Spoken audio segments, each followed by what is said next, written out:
At Arizona State University, we've made online education better, smarter, and more personalized so you can go further in your aspiring field. I decided to pursue medicine once I realized that ASU did have the online program for biological sciences. You're still required to learn the same curriculum. You're still being tested on the same content that anyone would be tested on in person. The comprehensiveness of the program prepared me so well for medical school. Explore over 350 plus programs at asuonline.asu.edu. Who disrupts my coronation? Everyone has been destroyed because of this freak. I won't allow it! These babies just saved this lame fest party!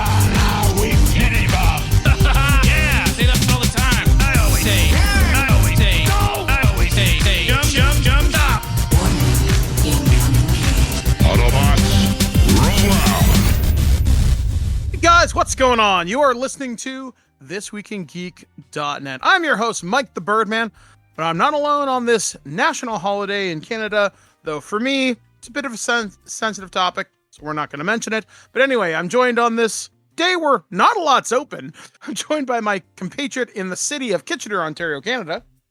Alex, the producer, staying cool. It was rainy before yesterday and humid, and there is apparently some activities going on, but my activities are going to be recording this with you, finishing some reviews for the different shows that we've got going, and I don't want to cook, so maybe I'm going to order in a pizza or something. Yeah, today is going to be a very midday for me. Like, technically, we've begun our reduced hours here at TWIG, although we are still processing reviews and whatnot. I was hoping to take off most of the summer from recording. That's so not happening, but I do get to spend the summer recording fun stuff. Like, I know I'm working on the Lord of the Rings adventure, which I'm recording with Ken and probably Adam over the course of the summer. We're going to try and record it once every week or every other week with a bunch of other stuff for the fall. Working on a review right now. We didn't get our codes till very late for Death Stranding 2. From what I understand, some outlets had that code a month early. I just started, and that game is weird. For the full disclosure, I believe we got ours in the middle of the early access. Like, if you know, people that pre-ordered it got it a couple days early. Mm-hmm. We got our codes at the same time they did. Yeah, so I'm just starting to work my way through that. But now that I don't have to worry about 10 shows to record, I only have 2. I can start to work my way through it. So that's kind of my plan this week. Although, to kind of talk about what I did this last weekend, this was Pokemon Go Fest 2025 for Global. Our friend and artist Jen came up from Michigan and spent 4 days with us. She was here from Thursday till Monday morning. And it was an intense weekend of raiding and caching. It was a really good weekend for raiding. I got a couple of hundos. I got the hundo that was the featured one for the weekend, which was Zacian. I did a remote raid in New Zealand, and I got that one. I got it mostly powered up. I'm short like 30 XL candies to max it out. So that'll happen eventually, I'm sure. And then Pokemon decided to drop another event. They're like, hey, you think it's over? You think it's over? Wait until August. I'm like, can't do this anymore.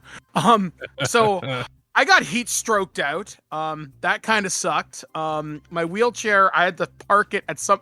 Okay, so for the last 2 years in a row, that it usually happens on the Saturday or the Sunday, I have to stop at a birthday party and plug in my chair because there's a pavilion at the bottom of this hill at this park that I play at, and I bring my wheelchair charger just in case. And my battery went from 100 and it kept ticking down. It got to about 40%, and I'm thinking, well, I need at least 60 to take the hill. So shit. So Blair's like, all right, Mike, I'm going to bench you for about 30 minutes. And it was funny. So, do you remember the line in Jurassic Park? They do move in herds. So, a group of about 40 or 50 players were all moving in a herd to jump from raid to raid. So, I would follow the herd or I'd be leading the herd and we would do different raids at these different stops. So, eventually I'm like, fuck, I have to stop here. So, I stopped, plugged in, and Blair was really nice. She walked up to this little old lady, like, can my husband charge his wheelchair here? Like, oh yeah, that's fine. So I'm sitting there just watching this herd move stop to stop to stop while going after this thing. And I could reach a couple of the big things where I was, not everything, but I was like, all right, fuck. And it was just like, it's kind of like a race car sitting at the starting line, just revving its engine, ready to go. And I'm sitting there watching my battery tick up from 50 to 60 to 70 to 80. And I'm like, I want to go. I want to go. I want to go. And eventually I punched it out of there at like 80. And it was just a really, really good weekend overall. Had a fantastic time. I'm always glad when Jen comes up. She's also like Transformer Santa. Because during the year, I'll have her look out like what's on sale, what's on clearance, what can I not get in Canada, and I get to pay her back a year later. So when Christmas comes twice a year for me, I get a huge package of stuff, and it was friggin' awesome. But she also brought something else for me this year. So earlier this year, you may have seen this on my social media, I had a fight stick designed with all my cats on it. That includes Dr. Wiley and Logan, who've since passed. But we have one with Ayla, Beaker, and Dutch that will fit my Tekken 8 Hori stick that was designed for the PlayStation 5. So it's a piece of artwork that'll go on the bezel on it, and I finally got a chance to look at it in person. This looks awesome. So hopefully my buddy Calvin's going to come over later on today. We're going to rewire my old fight stick to put in this new artwork, and it should look utterly fantastic. I am super excited to show this off when it's all done, and then I can get back to playing Street Fighter 6 and everything else, and on the PlayStation 5. Looking forward to doing that. Other than that, though, my weekend was mostly Pokemoning. We went to go see Megan 2.0, which is a really fun time. I really like it. Proves to me you could make a live-action Mega Man movie if it was done right. I really think this kind of sets like, okay, you know what? It's a little bit goofier. You could do it. It's like they took Megan in the direction of an action-adventure Terminator movie, and it's kind of fun, actually. I was really surprised how interesting it was. Yeah, it completely ditches the horror element. I mean, there are still some brutal kills in it, but then it turns into this, I wouldn't say like an essay on AI, but on what is choice, what is free will, what determines a person. And I really liked it more than I thought I would. I will say there is no post-credit sequence, but stay till the very, very end, till it goes into the credits, and you'll get kind of a neat tease for what could potentially come next. So okay, I liked it, yeah. So I'm hoping to go see the new Jurassic Park this week. Haven't heard a lot of great things about it. I might go take myself later on today to finally go see Mission Impossible. Haven't quite decided yet, because I know theaters are still open today, but not much else. So, and then I play Dungeons and Dragons tonight with all my friends, so that'll be kind of neat. And yeah, that is my week. What about you? What have you been up to? I went to my mom's to help fix her computer, which I thought initially was that she just wasn't doing something right, but no, it turns out she had like a power surge and it fried a couple USB ports. Oh. And I went, oh, that's not good. So I took it out of commission, had to grab a spare mini computer that I had that she can use temporarily. Have to help her shop for a new one when she's like, I'm gonna wait till tax rebate stuff comes in, then I'll get a new computer. I'm like, okay. So that was what I did the other day, but a lot of it's been staying out of the freaking heat and just doing the review stuff. I had felt exhausted from just everything in life. So Existing? I took about 2 days. Yeah, I took about 2 days just to catch up on like reading. I was reading a bunch of the like Nebula and Hugo Award winning like short stories and stuff that I had on my my Kindle. And I was like, okay, I'm just going to read a little bit, and then I ended up falling asleep a couple times. And I was like, you know what, this is fine. This is what I need right now. Beyond that, I have gone to the movies a couple of times since we last. Actually, I think once since we last spoke, I went and saw F1, the Brad Pitt racing movie, which is actually pretty fun. It's like a grandpa barbecue, standing around talking about cars kind of movie, right?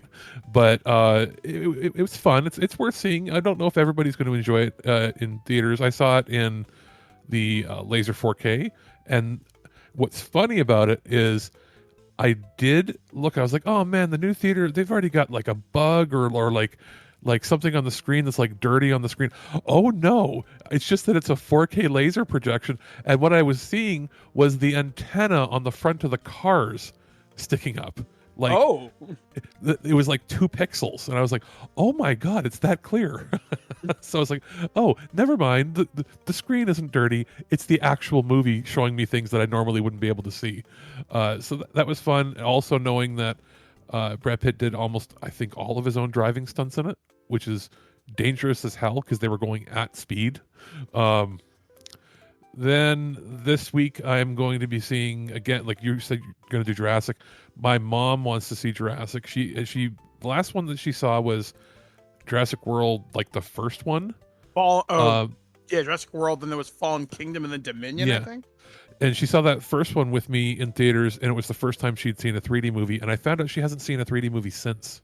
Oh wow! So she wants to see it in 3D, and then I owed my dad. Well, I said I'd take him to the movies for one of the blockbusters this summer for like a Father's Day gift. And I said, "You want to go see Jurassic?" He hasn't seen any Jurassic things like Jurassic Park 1, so but he won't care. It's big special effects. He also has not ever seen a 3D movie.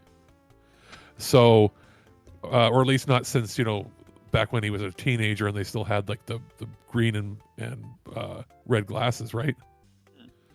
So because of that, where it's going to be, I think I'm going sometime in the next few days, and we're going to go see it in like digital 3D at the good theater. Well, that'll be cool. And the other thing is, I have tickets. My brother wants to go. He has not been to IMAX. I don't even know if he ever did the IMAX that we had in town when it was like the crappier IMAX, like not real IMAX, but not real IMAX. You know what I'm talking about, when they had those for a while. Yeah. But he has not been to the IMAX at the good new theater here, and I was like, he goes, is it better? I'm like, well, it's 4K projection, but it's dual 4K. They have 2 projectors, one for each. Like basically, it's one for each eye is done in 4K. Like that's how clear it is. Like, yeah, so we're gonna do Superman in 3D IMAX, the IMAX experience for the opening night. That'll be cool. Yeah, I've got tickets for Superman. Because normally that's the night I play with my D&D group, so I might be able to go see both because I think I got tickets for like the 3:00 show. I think it's technically doing an IMAX screening here. You don't have an IMAX in your town, unfortunately, but they're doing one here at like Wednesday night. But that one will probably be sold out. So we're doing the Thursday at like 4 p.m. one.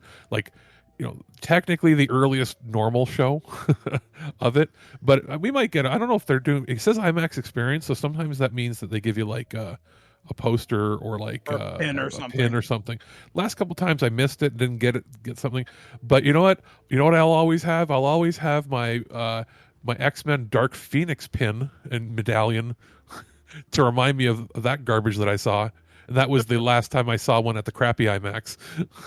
But yeah, so I've got that. And I also have a ticket for the end of the month to go see Fantastic Four in laser 4K. Yeah, I've got, speaking of Fantastic Four, me and JT recorded something a little while ago for Fantastic Four where we went back and watched all of the Fantastic Four, and I do mean all of them, including the Roger Corman one, which is better than I think, actually.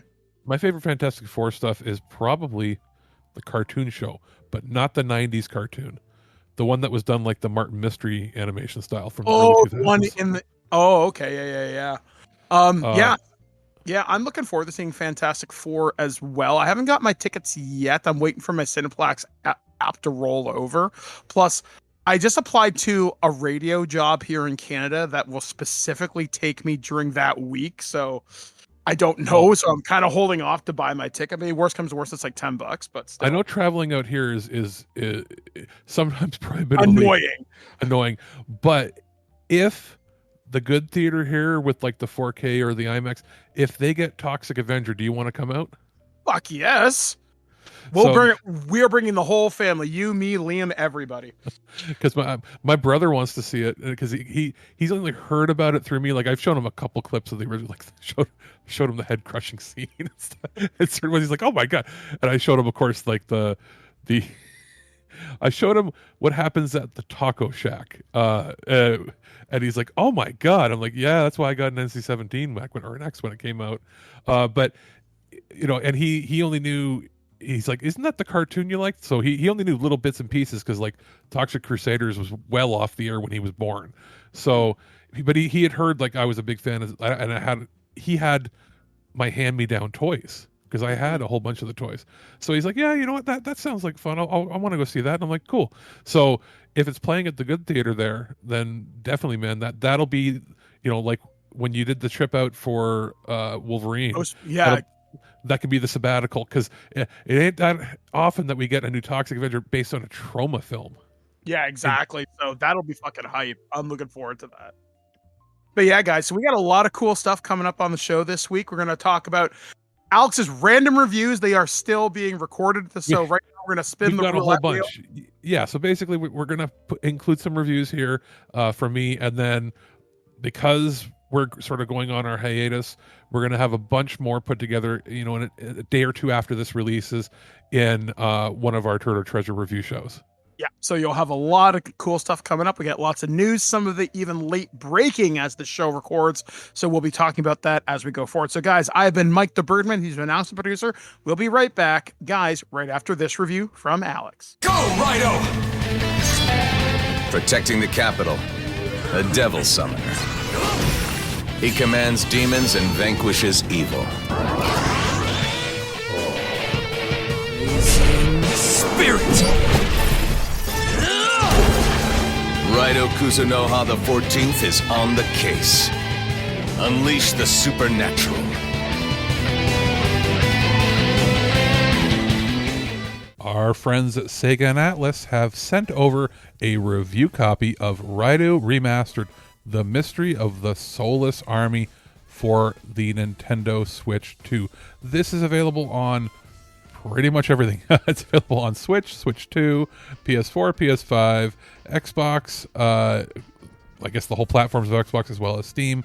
But I had the Switch 2 version to review, which is great because, you know, it lined up with being a very early launch window release title for the Switch 2. And I'm happy to say that it performed fantastic when I played it. Now this, for those that are, you know, maybe uninitiated, don't know, this is it says remastered, but it is a remake from the ground up with a completely new engine of the Devil Summoner. What was it? Raido Kuzunaga versus the Soulless Army, I think was the original title. A very, very late era PlayStation 2 game that was like 2007, I think, 2007 or 2008. It was after Persona 3, before Persona 4, around that time, when they released about one or two titles every year, right up until about 2009, right when the very tail end of the PS2 era. And I remember this being one of the rare games that got a second print run from Atlus when nobody was doing that. Like they were notorious for single print runs, and then they would become super expensive and rare. And I think it was like 2010 or somewhere between 2010 and 2012 that my local EB Games had like $19.99. Like that was the cost of both of these, like this and the sequel, as well as the Digital Devil Saga games, and I think some of the PlayStation Final Fantasy like 10 greatest hits. They had them for like $19, and they were officially like, they weren't clearance, they were like a second run at the very end of the life cycle when all that was coming out were sports titles. And I just never got a chance to pick it up because I had already at that point traded in my PS2 for a PS3, and you know, I didn't have a backwards compatible PS3. So I was like, oh, maybe I'll get it if they do a remake or a sequel. That was starting to become the thing at the time. And, you know, I didn't realize that it was going to take 15 years. And in 16 years later, we end up finally getting a chance to play it. And I can see that this is a very similar game to Shin Megami Tensei Nocturne, where you can see the bones of where a lot of their other games, especially the Persona games, went from after this. This is ostensibly a murder mystery dime novel, like film noir, yet set in this like supernaturally alternate world. You play as RAIDOU, who is a devil summoner, who is also there to sort of like be a detective that investigates the weird crimes and weird things happening. And this is a sort of a longer case that starts with a girl coming in to your detective agency and basically asking you to kill her, and then being kidnapped and disappears. And you're like, what the hell's going on? You control, make contracts with and control different devils or different monsters. And in battle, they appear as like companions up to 2 at a time, and they're controlled like AI and attack, and you get to sort of work with them in an action-based battle system. It's not turn-based like the traditional SMT or Persona titles, but it's actually quite fun. There's a lot of difficulty levels you can set for however you want. There's even a very, very, very easy mode that you can't die with. You just sort of get revived. So if you just want to experience the story, you can. Or you don't like the combat and just want to blaze through it, you can totally do that. Or you can make things difficult for yourself and more challenging as you go along. You have Goto, which is your companion spirit animal, cat spirit thing that's supposed to guide you along your journey of, ridding the world of vengeful, evil things and solving crimes. And I can see it was sort of like the inspiration for Mona in Persona 5. So there's a lot of things here that I see. I'm like, oh, I see. This is, again, the bones of what was coming later. I really like that it's a shorter story. You're going to be able, depending on what difficulty you play it at, if you're doing a New Game Plus run through or anything, you're somewhere between 20 and 30 hours is probably going to be the average to beat it. If you're playing it on a more difficult setting or want to do absolutely everything, somewhere between 30 and 40 hours maximum. I was able to get the max compendium of all the monsters, except for one that you can get in like a second playthrough that I didn't want to play through that far to do it. But I was able to do it all in one playthrough. I was able to do, I think I did absolutely every single side quest. And I did it on a mix of difficulty on like the easier setting and some of the medium. I was able to do everything in about 33 hours, 34 hours, I think is my final tally was. And I experienced the whole story. It starts out fairly mundane and then makes a hard left turn in the second or third act where you're like, whoa, okay, this just got real Atlus weird and fun. It is quite charming and it holds up quite well. It's also not like the most expensive game out there. Like a lot of games now, we've seen the prices of games going up like crazy, and everybody's complaining. It's like, oh God, every game now, at least in Canada, the pricing has gone from $79. It went to $89 last with PS5, and now we're seeing $99 and $109 on the Nintendo. Well, I'm happy to say that it is $64.99, whether it's on the PlayStation or the Switch too, and that no issues there. Like that's sort of the right price point. That's like the medium AA tier, and that's the right price for this. It is, if you get it physically, a game key card. I know there's a lot of controversy around that. I was provided a digital copy, so it doesn't even really affect me. But I can say, you know what, if that's really a concern for you, you don't want a game key card, then get it on Switch 1 and play, and you can just play it on Switch 2. If that's really the sticker point for you. The visuals are going to look basically the same, except you might not get the up-res to the 4K or 1440p or 4K resolution. But the art style is conducive to scaling quite well. So if you're really concerned, playing on Switch, get the Switch 1 copy, play it on Switch 2. Just know that if you do that, you will have longer load times because the Switch 1 game carts load at like a tenth of the speed that you can get off of loading from the internal storage or from your or from the actual SD Express card that you can get for the Switch 2. So as long as you're willing to sacrifice load speed times, that's fine.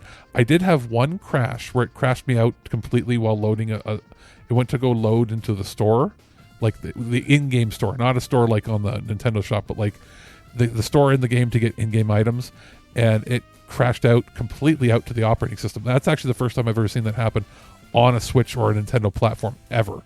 And it was the exact same error, same type of thing that happened with like Cyberpunk when I first got it. And that's something that happened with Unity, and which is this engine I believe they're using, and Unreal when the PlayStation 5 and Xbox Series X first came out. Something about streaming data from PCI Express SSDs, which is what essentially is being used with the Switch 2's internal, and even the SD Express card uses PCI Express. Something about streaming the data like that, you can get errors if it like, I don't know, has an issue buffering in the data. So you might start seeing that a little more now that the Switch 2 is using the modern high-speed PCI Express stuff. But again, it only happened once. It never happened again. And the load times were up next to nothing. The music is like uncompressed and sounds great.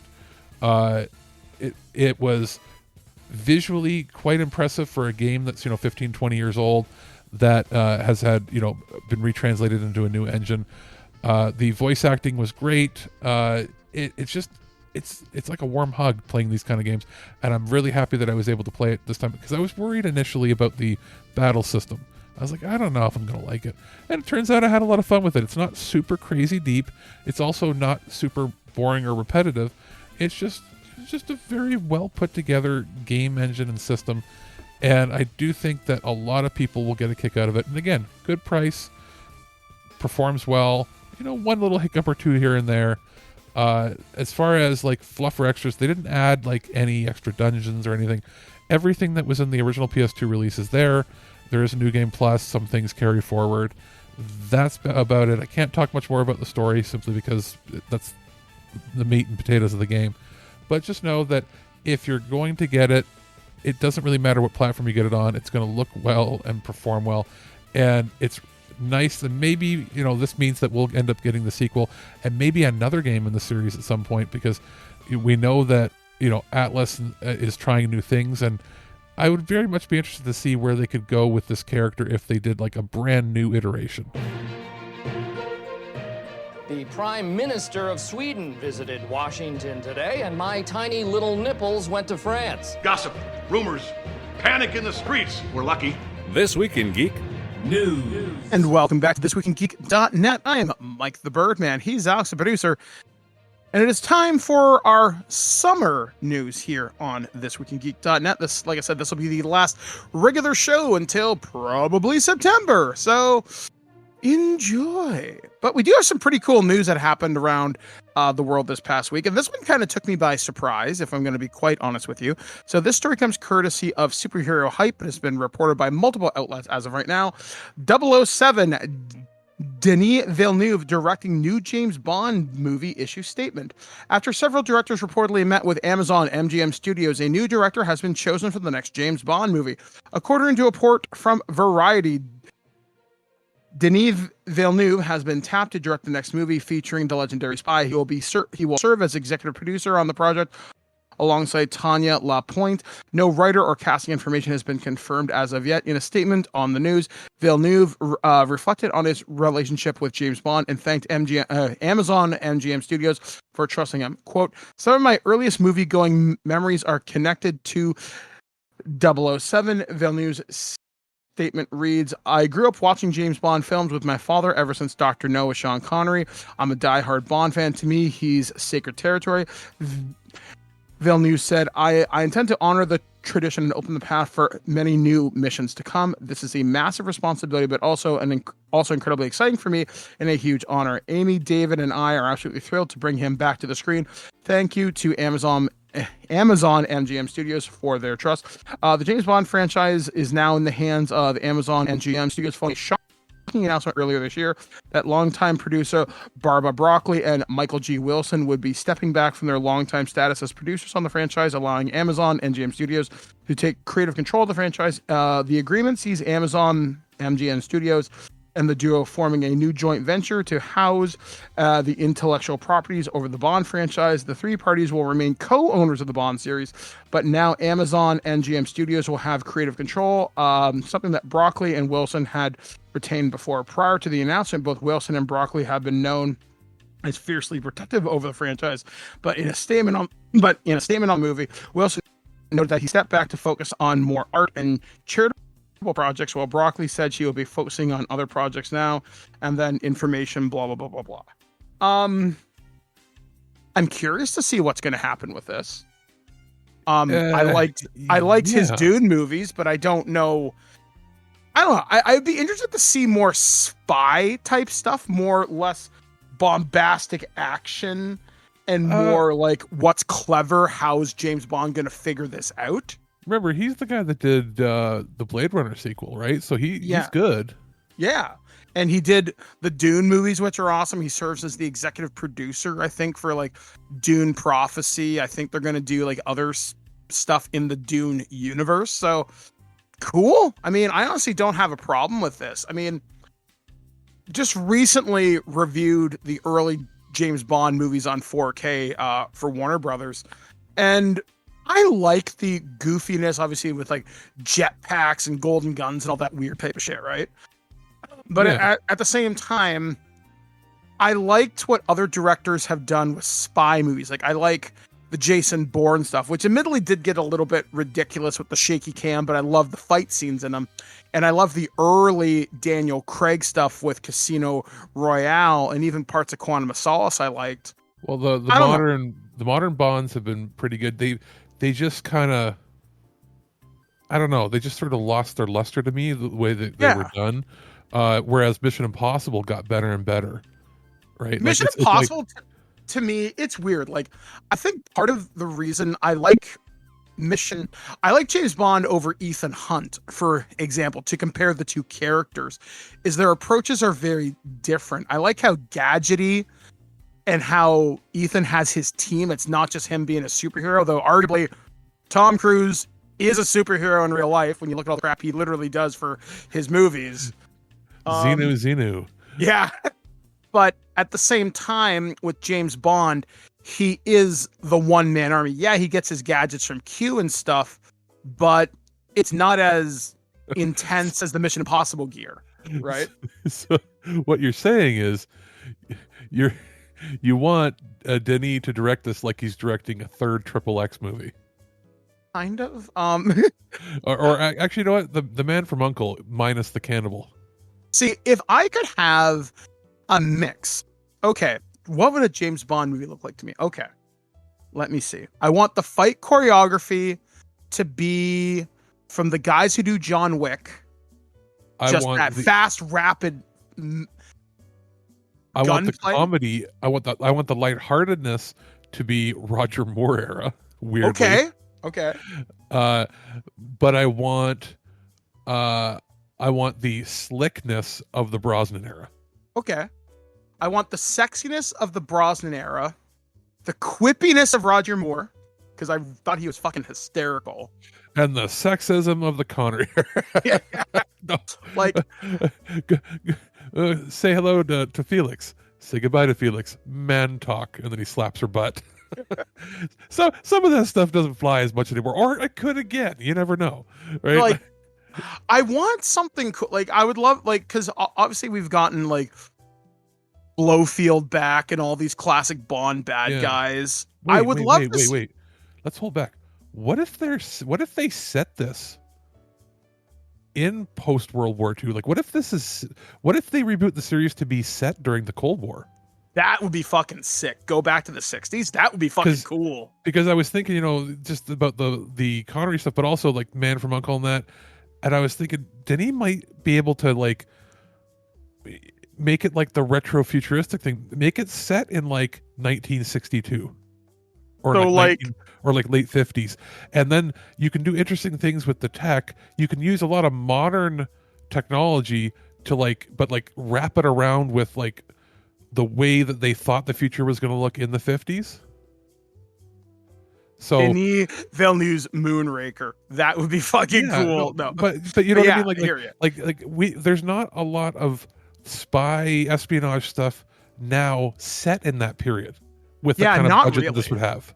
Yeah, because like I guess we had the Americans TV show, but that was more like spies embedded. Yeah, Like Americans, and then I guess like the Man from U.N.C.L.E. wasn't. Did they? I forget. Did they set that back? I think that was set during the global.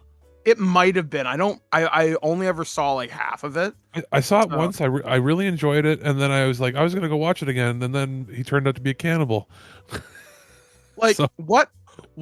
I mean, if they were gonna go way back to the roots of the franchise, if they were to go back and redo a classic Bond movie, I'd like to see them redo either Goldfinger or Doctor No. If I had to pick one of the two. If I had a dream version to redo, only because it's so goofy, but I think Villeneuve can make it cool. Man from U.N.C.L.E. was set in '63, the modern movie. So I you could do that, or the like. There's been other movies that have done this sort of thing, but like without being as like over the top crazy. I almost feel like The Kingsman is sort of like this. Yeah, very much so. Like, I don't know. I mean, if I had to have Villeneuve redo something, which I know he won't, I would love to see him bring his version of Man with the Golden Gun. I love the idea that he assembles his gun out of like ordinary stuff, and Christopher Lee played that part amazingly well. But I love the character. I think his name is Scaramanga, I think was the character's name or something like that. Yeah. Yes, that would be fucking sick. But would they just cast Peter Dinklage as Oddjob? No, because the henchman was the guy little from person Treasure Island. Yeah, that's true. From Fantasy Island. Tattoo or whatever. I can't remember if that wasn't his name in the movie. It was in the show, but I just remember that he comes out to kill Bond. He's hiding in like a cello case. That would be kind of funny. See, Villeneuve can make that look cool, but Peter Jenkins probably was like, being a Bond movie, yeah, sure, that'd be awesome. Actually, you know what I could see if Denny, because people don't realize before he did Arrival and Blade Runner, all these sci-fi movies, Sicario was that like CIA operative movie about the drug trade and everything in Mexico. Yeah. But prior to that, his first movies were, because he had done a couple things, and I think he did French language movies, and then he did Prisoners and Enemy, which were very like psychological thrillers. But what I could see him doing is he might go down the route of making a movie more like David Fincher. Think like Girl with a Dragon Tattoo. Very steeped in reality, very, very dark and twisted. Like I could see him doing that. I could see him maybe paring back the action even a little bit more to make it more of a spy movie. Yeah, because like that's what I want. I want like a spy movie. Like that's what I really want. Like something that doesn't rely on like over the top action sequences. I mean, like, you can have it. Like one of my favorite scenes in the modern Bonds was the chase scene across the construction sites, and see that shit was fucking cool. I love that. But then it got tired when that ended up being the whole movie series. Yeah, like I like Daniel Craig, but I kind of fell off. And then again, and this will be something that I would be very curious to know who they're gonna pick to do the Bond theme song, because like each movie gets their own unique theme. And my favorite one, easily top 5 for me, is "You Know My Name" by Chris Cornell, and obviously he's no longer with us. And the other band I would have picked, unfortunately, their lead singer passed away a number of years ago, but now they have a new person. I would love to hear what a Linkin Park version of a theme song would sound like. I feel like the last, ever since Casino Royale, I felt like they started to drown in slow, boring sounding songs. Yeah, like I didn't like the one by Jack White. I didn't care for the Adele one from Skyfall. The Sam Smith one, and I don't know who's there. Another one too. I don't even remember. Yeah, there's one more in there. And did Billie Eilish do it? I think for the newest one. Maybe. I still haven't even seen the newest one, which is bad because I saw all the other ones in theaters that I could. But like I can say this, I think they need to, when he does it, I feel like whoever does the music for it, the incidental music, like in the actual thing, they have to go back to using more of the like Big some of the band cues sound? some of the cues from the 60s and then some of the 80s and 90s, because to this day I think the best Bond theme song was License to Kill by Gladys Knight. I think from because I'm the 80s kid, and this is going to come as no surprise, A View to a Kill's my favorite Bond theme song, and then Tina Turner's GoldenEye. However, Dark Horse, the Nintendo Wii had a version of GoldenEye that was done by Nicole I can't pronounce her last name, Schlesinger, from the Pussycat Dolls. And her version of GoldenEye fucks. It is so good. It is on my Spotify playlist. And that's how much I enjoy that one. Speaking of sounds, basically, there's the classic Bond theme, which was a little bit in the original Dr. No, and then really came into prominence in From Russia with Love. Mm-hmm. They always use that sort of jazzy big band background music, but essentially the incidental music and theme song cues from License to Kill and GoldenEye have been used ever since in the movies. They always remix them because they became the iconic sounds. But people don't even realize. People a lot of times think that the music and incidental stuff from License to Kill is GoldenEye, but it's not. It's just it was used in GoldenEye as well. So now, if they're smart, he'll do cues of that. I think if he picks an artist, I think they should go to a more upbeat thing. But I don't necessarily mean like something cheesy like some of the stuff from the 70s. And also I don't want the boring slow stuff for the theme song. I want something fun, and it's gonna sound weird. I want something that could chart, but I'm not saying I want something like we're gonna hire, I don't know, whoever this is how much I'm disconnected from the music scene. Now, it's not to say like a pop star couldn't do a good version of it, because you saw when Miley Cyrus had a number of hits a couple of years ago, she could do some really awesome fucking music.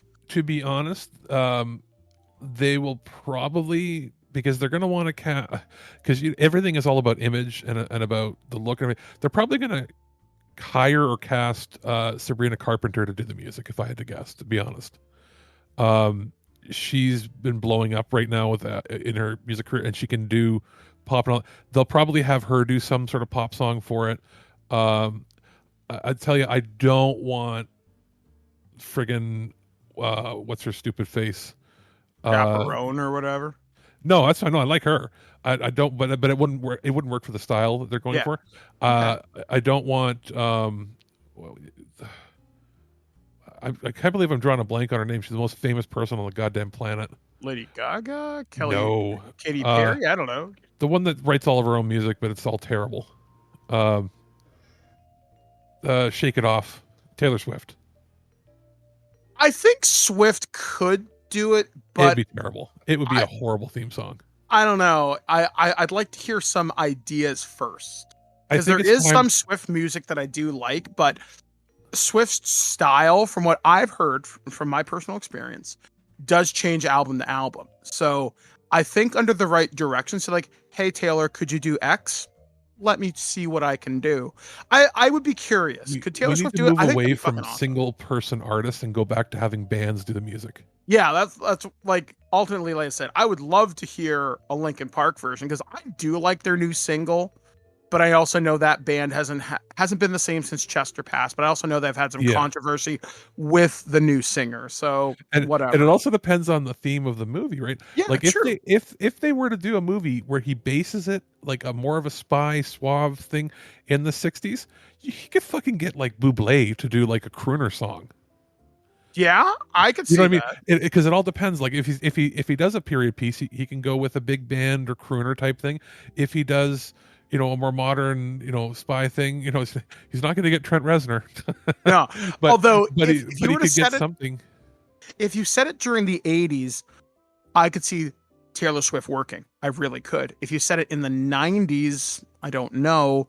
60s, yeah, I'd want a crooner or the right female artist. I don't think Taylor could do 60s. I could see 70s, depending, but I'm trying to think. There's like, okay, it's not a great pick, but it's a pick because Beyonce can really sing. That might be a thing, but all of her songs are like 5 lyrics repeated over and over and over and over and over again, endless, ad nauseum. That's what I'm saying. If she worked with the right team, maybe. Again, now here's a question, and then we should probably kind of move on because this will be a very deep question. Who plays the next Bond? I've seen a lot of speculation around Tom Holland. I don't think he's big enough. Too short. Now, if he played James Bond's son, like James Bond Jr., and we acknowledge the cartoon as canon, that would be fine. But I like the guy who plays Jack Reacher. I really like him. But I've also heard speculation as him as Batman, which I think would be he's really also cool. too bad of an actor. He's not. He has no. He's He doesn't too have wooden. you need more fluid charisma. And what I mean is, James Bond to me is the type of guy. Obviously, he's attractive to women, but if he need to switch hit, he could. That's what I like about Bond. He literally is that I'm sexy to everybody. And you're like, okay. They're gonna switch back to a brunette guy probably for it. Yeah. And they're probably, if they're smart, they'll go with a sort of slender more guy, not a bulky guy, but they'll go with somebody who's fairly tall. And someone under 35. Like I want someone young. I want a younger Bond, one that I can grow into. And you know, there had been rumors of a black guy doing it at one point. That I feel like, depending on how they said it, they're going to go fairly safe, and they're going to go white dude in his mid-20s, maybe mid to late 20s, who is fairly thin and tall and has sort of like the like classic 1960s Hollywood look. You know who I would have cast as Bond if they went with an African American person? Michael B. Jordan would be fucking awesome because he's built. They're going to have to do British because he has to have the accent. That's true. Yeah, you'd have to do a lot of training for that. He can barely do an English. He can barely speak English. Michael B. Jordan he has trouble doing anything outside of his own dialect. Idris Elba's a little too old now, which sucks because I really like him. Yeah, because they're not going to do one and done people. Yeah. There's plenty of young actors they could go with, but I feel like it's probably going to be somebody that we've only seen in like the periphery, like as a supporting actor, or hasn't broke out big. Because the other person they could have gone with, but his career is basically floundering because all the shit he's been doing with Sony, was that Aaron Taylor Johnson. Yeah, and the thing is, I really like him, like a lot. Like he's one, like there was a thing I heard on a Kevin Smith podcast. So take from that what you will. You ever get that one actor you're like, that's my guy. That's the guy you want to succeed. Aaron Taylor Johnson's that for me. Like, think of it what you will of the movie Kraven the Hunter. I liked that movie. And I know, laugh now, but I like Aaron Taylor Johnson. I like him in almost everything I've seen him in. And I want him to have that breakout success where he literally can do what he wants. But you're right, with everything he does with Sony, it's bomb after bomb after bomb. And it's like, dude, you're only going to get so many chances before you're going to end up like Nick Cage.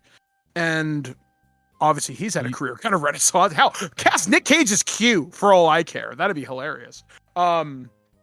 Yeah, I mean, it's there are like a lot of good actors out there, but a lot of them are tied to other franchises. Like they can't really, you're not going to get Robert Pattinson because he's doing Batman till he gives up on that. Actually, that's a possibility because Matt Reeves has said there's some problems with the Batman too. Pattinson's not a bad pick. I could see that because we've now seen his range. He's obviously moved well beyond Cullen.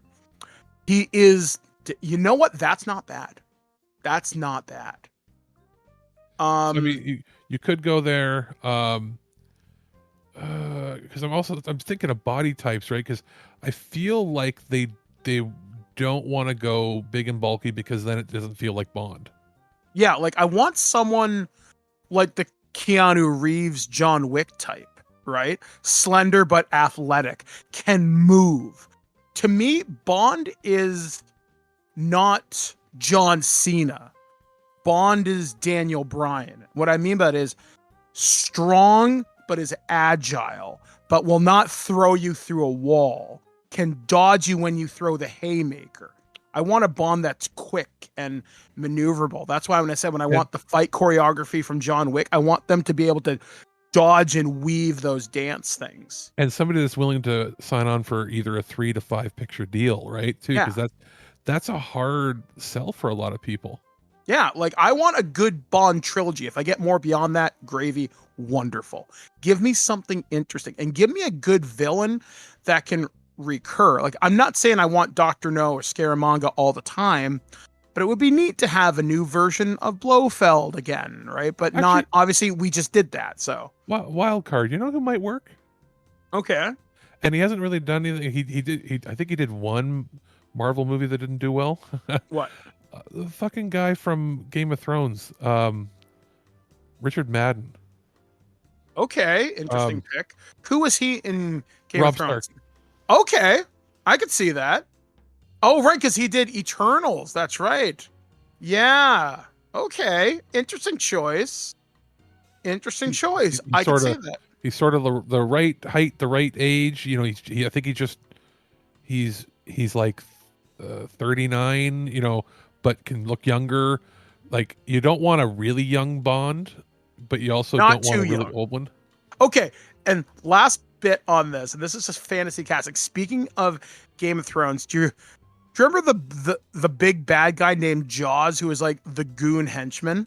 Yeah. Okay, if I were to pick anybody out of Game of Thrones to be a goon henchman, the guy who played the fucking Mountain.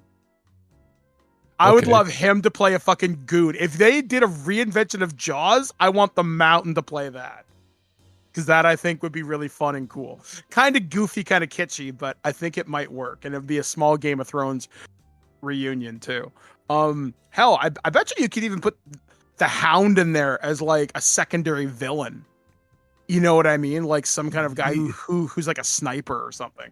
We'll just have Hodor just in there. Hodor. Honestly, it would. You know what Yeah, I don't know. There's so many interesting things. Like again, I want this to be successful. Or do they go? How do we know that if they're having trouble picking a Bond, how do we know they don't just do fucking wild shit? And then they're like, we're going to announce the new Bond, and you know how like Robert Downey Jr. came out on stage and was announced as Dr. Doom, and you know out from behind the curtain walks Pierce Brosnan, and they're doing an old Bond. Old man Bond might be good as a one-off. That's what I'm saying. If they're not sure about who they're going to cast for like a bigger role, what if they're like, hey, for this first one not done by the Broccolis, it's going to be different. We're literally going to set it with, you know, MI6 is falling apart or some horrible shit happens, and this is, and you're like, how is it connected? And they could find a way to have it be that it's a sequel to world, like to Tomorrow or to Die Another Day, literally 25 years later. Okay, here's my pitch for that. Okay, we're going to go with your old man Bond theme. Follow me. So it's old man Bond, MI6 is falling apart, KGB, North Korea, the Chinese, every spy organization is trying to eat itself alive. Old man Bond saves the day, blah, blah, blah, blah, blah. Old man Bond dies at the end. But just as he dies, within his dying moments, because he's the executive director of MI6 or whatever, he meets with someone in, like, he's literally bleeding out, and he transfers his command codes or whatever to this new agent who he says, I need 006 to arrive here, or I need agent so-and-so to arrive. So blah, blah, blah. Agent so-and-so pulls up in a car, runs down the alley or whatever, meets up with this guy. Old man Bond's like, this is the job I was trained to do. This is the job I was born to do. This job is now yours. I transfer 00 agent status to you. Camera pans up. It's the new Bond.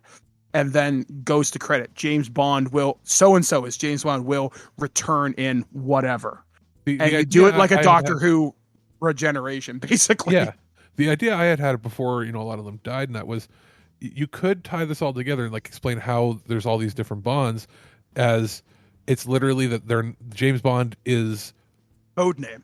Is a code name. It's basically you're under the name you take is like a rank you get. Like you're given, and then when your ID is burned, that you retire out, they just give it to the next person, because that's a way that you could literally include Brosnan and Connery, Moore, etc. And with most of them dead, but like Timothy Dalton's still working, and he's still in pretty good shape for a guy in his 70s. Yeah, and like you could literally like we'd like to introduce the new Bond, and you just have both Dalton and Brosnan walk out on the stage at like Comic-Con, like, what's going on? Like, they could just make a movie that incorporates them, where they're finding like they get a message, or they look in a literally each of them looks in a newspaper independently, and they see, and what it says is MI6 terrorist attack, on MI6 confidential blah blah blah, all these people's identities compromised, and they list among the dead, and it says James Bond, Captain James Bond, blah blah. And they're listing all that, and they look, and it's like all of the 00 agents are killed, and they realize that they have to call in retirees to figure out where the leak is, and you just have, and that way they don't have to do too much action, but they have some like younger people in it, and then when they go and show up, they realize that the new 007 isn't dead. He's now faked it because all the other ones are being killed, and they have to basically team up with the younger version of what they did. Yeah, you know what I mean? That'd be fucking sick. Yeah. So you could have two old Bonds working with the young guy, and they're like, making wisecracks about how the gadgets are different and tech's different and everything, because they've been basically fucked off, retired for 25, 30 years. But because they weren't part of the agency anymore, basically they weren't compromised, and their identities weren't found because they've been out of the game. And so that you could do a lot of cool things with it that doesn't require a lot of like stretching the mind too far, and do it while they're still young enough. So Mr. Villeneuve, don't let us down. We have belief in you. Let's see what happens. All right, so our next story comes courtesy of Bloody Dash Disgusting, but also been reported by multiple outlets.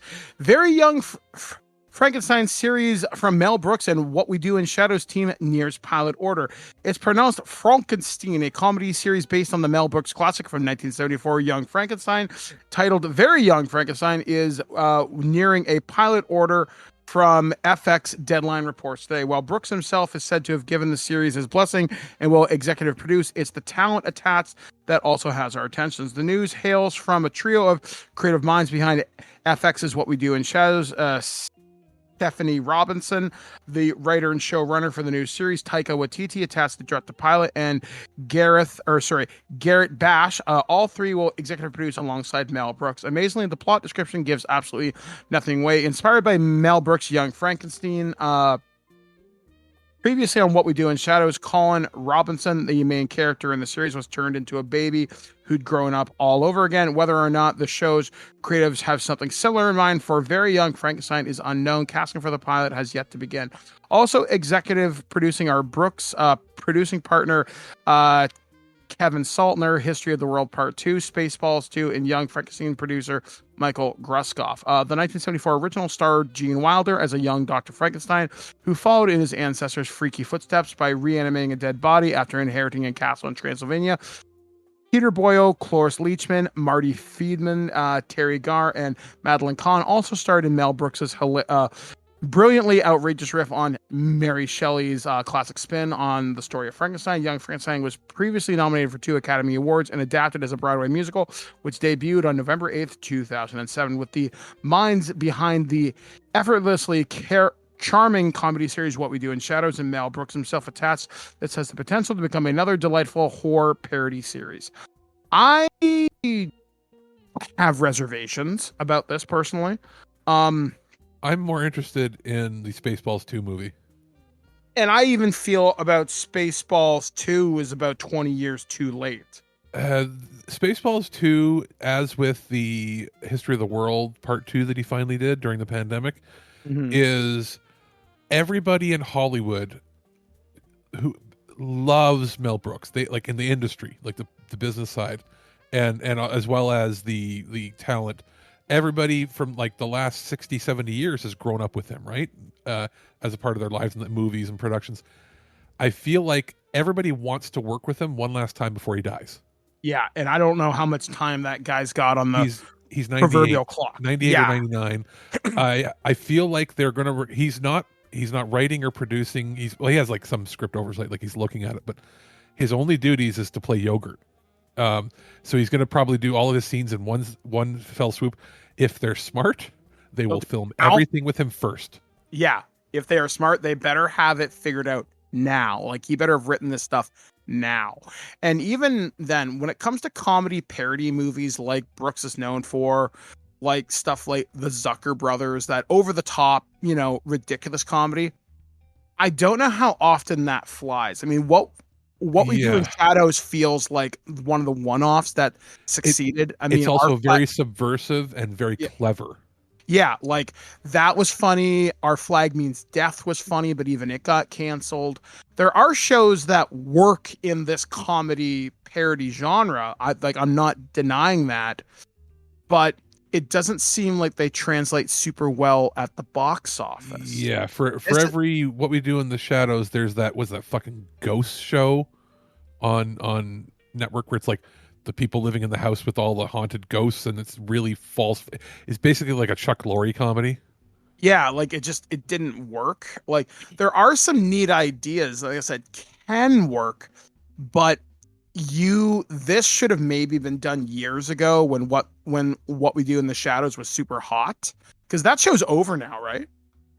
Yes. Yeah, so I feel if this had come at the tail end of that to ride a little bit of the success and got maybe a season or two out of it, maybe.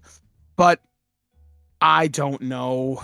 Well, didn't they also make a Spaceballs animated series? Yeah, and it was fucking terrible. Yeah, it was on the Space Channel, or it was on G4. Low budget Flash animated shows that were based on 80s properties. The Bob and Doug McKenzie show that came out. The Trailer Park Boys cartoon, the Little Kenny, yeah, they're all fucking terrible. Yeah, like I don't know who writes for them. I mean, even if it is the main writing team who does the main shows, this is the stuff that was left on the cutting room floor. They don't, and not to mention, like, Letterkenny was shit after season 1 anyway. It was the same joke repeated over and over again. Let's cut the camera here to here to here to here, back and forth. It was so lazy. After like that, it was one of those things where it's like a really good idea for a show, and then let's just keep doing the exact same joke over and over again. I think Letterkenny fell off after season 4. Basically, once they started doing specials, I'm thinking, now you're taking your talent away from other areas. It also, when you adapt to a cartoon like these shows, and I'm lumping this new thing into it, you can't just write the same way you would write for live action. It doesn't work. Because you need actors' inflections. You need that spontaneity. You can tell when someone's caught off guard and they're reacting in the moment. And that's what makes certain improvisation in certain movies so magical. It works and people play and they riff off of it. And the director lets the camera roll, and the writers are like, I didn't write that, but it works. Right? So this is something that I really don't think is going to go anywhere. I really don't. In fact, if this even makes it the pilot order, I will be surprised. I think the Spaceballs movie will, but this probably won't. Or if it does, it'll get dumped on a streaming service real quick. My guess is if Spaceballs, when Spaceballs 2 happens, my guess is Brooks's part in it's going to be very small, like it was in the original. And they're gonna do a riff on fucking Grogu, and there'll be a baby yogurt. They're gonna call it like yogurt tube or something. It'll be something fucking. Yeah, it'll be Gogurt. Yeah, Gogurt. Or like those little Danone, like little tiny ones. Yeah, like they'll have that or mini yogurt, and it'll be like a mini me joke mixed with Grogu. And I mean, it might hit, it might not. If he's alive when it comes out, everybody will see it, and he'll get some praise in Hollywood for it and a special award, because he deserves it for his career of work. But I watched that History of the World Part 2 thing, and it was not good. The pandemic show. Yeah. And to be honest, like his last few movies, like when he did Dracula Dead and Loving It, Robin Hood Men in Tights has a couple funny moments, but Dracula Dead and loving it. Life Stinks. Like anything he did after Spaceballs was not that funny. I think Robin Hood was his last good one, and this may be blasphemous. I really think the world has moved on from that type of humor. I think, like, I mean, if I'm going to be real with you, Alex, I think that's more like that's our parents' type humor with us at the tail end of it because we understand it. Well, worked. It worked because remember at the same time it was competing with like the Naked Gun movies, which is now coming back, right? So we'll have to see how this works because with the new Naked Gun, it's written by the Lonely Island guys. So we'll see if they can take what we remember watching as like kids and if they can modernize it. Yeah, like the Naked Gun I am cautiously optimistic about because I like Liam Neeson, but we'll see, I guess. All right, so this next story we're very briefly going to hit on because it's literally developing moment to moment. Alex has been hitting the refresh button on his browser during this entire time, so take it away. Okay, so just a couple days ago, or actually maybe it was 24 hours ago, Nintendo announced that in Canada they were going to be increasing the prices of Switch stuff, specifically original Switch, not Switch 2. Excuse me. But they said it would be announced and shown up on their website as of today, as of Canada Day, and it's not shown up yet when it comes to the pricing of the consoles. But they said it would be consoles, accessories, games, and digital things too. The only thing that has shown up is the increase in prices of the digital services. So right now, I guess right now it's the new prices, but if you got a 1-year subscription to the Nintendo Switch Online individual membership, it's gone from $24.99 Canadian to $29.99. And then the family one has gone from $44.99 to $49.99. And then if you have the Online Plus expansion, it is now $69 up from $64, and it is $110 if you want the family membership one instead of $100. No explanation given as to why. You can speculate all you want. If there was, it's not that expensive considering comparatively to other services, but at the same time, they haven't really added anything except for the voice chat for Switch 2 and GameCube stuff, which doesn't cost them anything because it seems to be all first-party titles in there. So the only thing would be maybe the voice chat server stuff, but there isn't a reason to increase this, especially considering what they actually provide you. But we'll see. I want to see what the prices of the games and everything are, but as of this recording, it should have already been live, and it hasn't. So, and they have not mentioned anything. So I'm wondering, are they maybe going to backpedal on this because it's already blowing up all over the internet? My guess is if we don't see anything announced by the end of the week, it'll be backpedaled because I notice a lot of stuff, if it's going to change, does roll over on July 1st for whatever reason. I don't know if it's tied to like a financial quarter or something, some financial math I don't understand. Because I know I got an email from Sony last week saying, hey, we're increasing. This is just a reminder that PlayStation Plus memberships are going up by the time of your renewal. So even our domain hosting they said anything after July is going up too.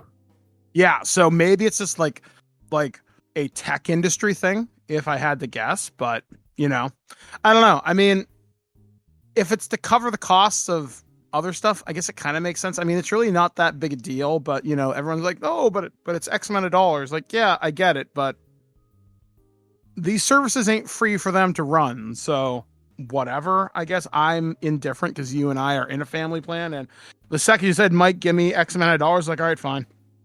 Well, it was done. The transparency needs to be there. Not just go. It's not even a press release. They're just saying go to the store to check the new prices, and it's like that's not.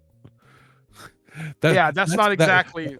That's an announcement for the sake of knowing that people will be screaming at you if you didn't say that. Yeah, exactly. It's like you should be upfront with your pricing. I'm not saying and it also seems like almost just kind of lazy too. Like it doesn't take a marketing person because we have fucking templates for shit like this. It's like fill in the blank, don't make it sound too bad, throw in some corporate buzzwords, blah, blah, blah, as we face a changing and challenging global market, and as new and exciting hardware and titles are developed, we unfortunately have to increase the price of some of our services, but knowing that we will still be delivering the same exciting and reliable service. See what I mean? I'm making this up as I go along, and it sounds completely believable, right? And the only other thing that has come out is through their official channels on their financial site, they've announced that it's not even been a full month yet. We're about 4 or 5 days away from it being a month of the Switch 2 release, but they just hit 5.4 million sales of the console. So for any people out there that were thinking, oh, it's not going to sell, blah, blah, it's sold twice as many in the same time period as the original Switch. Yeah, so it is what it is. I mean, hopefully we'll just get this malarkey dealt with. I don't know. I just want it to be over with. Just here, take your money, piss off. I don't know. I'm indifferent. You tell me what I owe you and I show up, and I'm fine with it. I don't care personally. And I know that I should as consumer and rights protection, but it's not like it's an egregious amount. It's the price of a few cups of coffee. Again, I get it. I understand, but business is business. Yeah. And if you want to play, you have to pay. But you have to give the explanation as to why. People need transparency. Yeah, totally. And considering we live in this world of corporate overlordship, let's be real here. The corporations are going to feed you something, and you're either going to believe it or you're not. And Nintendo is one of those companies that I believe has such a intense bank of goodwill. It would take an awful lot for people to turn against them. And even you and I were highly skeptical about the Switch 2's launch, and they proved us wrong. So, yeah. And I know we have people in our friendosphere who believe Nintendo can do no wrong. Basically, Nintendo could walk down the streets of New York and murder somebody. You know, I'm using an analogy here, but you get my point. They could do no wrong. I don't know. Can Nintendo do no wrong? No, they absolutely can. But it would take such a critical and public faux pas. They've had some boneheaded, very poor choices in the last year, to be honest. Mm-hmm. But not enough for it to be problematic. Yeah, it's enough to be irritating, but it's not irritating as to not be forgotten within a number of days, if not hours, which is unfortunate. But the internet never forgets. I'm sure this will be brought up again at some point. Yeah. If we have more... If we refresh the page and it goes from $449 for the OLED to like $599 to being like the same price as the Switch 2, or actually no, let's be honest. If it goes from $449 to $499, that's sort of what I'm expecting. And to go from $400 to $449 for the base edition, that's what I'm expecting. That's already too much. You shouldn't be increasing the price of a console that you're technically trying to replace with a new generation. You should be lowering it. Yeah, like it should be like you should be trying to get rid of old stock, but I also realize traditionally you would have gone from the $299 price or from $399 price point. You would have taken that and you would have dropped it to $199. Like, yeah, it doesn't make sense to me, to be honest. Yeah, there's something weird about all this. The timing, as I think a little strange, because like to me, if you really wanted to move these older Switch units, people are going back to school. I mean, I know school literally just let out literally within the last few days, but you're going to start to see the back to school sales start in like August. You should be lowering the price to say, hey guys, go back to school, show you're going to college or university, get like a discount. I know Apple does that. You want to push people to get the Switch 2? Stop selling the OLED and the regular edition entirely, especially since the OLED has a better screen for color than the Switch 2 does. Yeah. And there's been controversy around that. It's like, you know what you do? You cancel both of those and you only keep the Switch Lite. Yeah. The Switch, because that is a $259 Canadian SKU. And then if you have to increase that, what you do is you give it a slightly better screen than what it has, a slightly better battery, and you put it at $300 and you make a single SKU. $300 for the Switch 1 or Switch Lite, and then you make the Switch 2 the $600. Yeah, so there are ways to do it. Let's see if Nintendo does it. I have my doubts. We'll wait and see. If something else develops over the story, maybe we'll post something on our socials. But we'll see what happens when we come back in September with more news. Maybe the story will have a little bit more meat on it by then. So that's going to do it for this edition. Oh, wait a minute. Wait. Oh. Let's see here. What do they Late have on breaking your again? website? Yeah, I'm just refreshing the page here. It'd be kind of funny if this did change while we're on air. Wouldn't be the first time this has happened on this show. They're putting more refurbs on their website. That's the difference. What I just saw here pop up, because I saw the Legend of Zelda Hyrule edition of the Switch Lite. Not gonna lie, I would kind of get that if I could. They had it listed. They now have it listed at $275, but it says out of stock. So it might be at least refurbished. I think I'm happier with the $275. Which I still don't know what I'm going to do with my old Switch. Right now it's sitting in a carrying case. Sell it with the price goes up. Yeah, that's true. I'm going to sell my OLED, and that'll help pay some bills. Hopefully, yeah. So yeah, anyway, guys, that's going to do it for this edition of the Nerd News Network, only on This Week in Geek. Once again, reminding you all, this will be the last regular show until September, but we will still have content coming out on the website. So just don't be aware. Still, we have tons of content. Maybe you'll find some news stories that have been updated during that time. Who knows?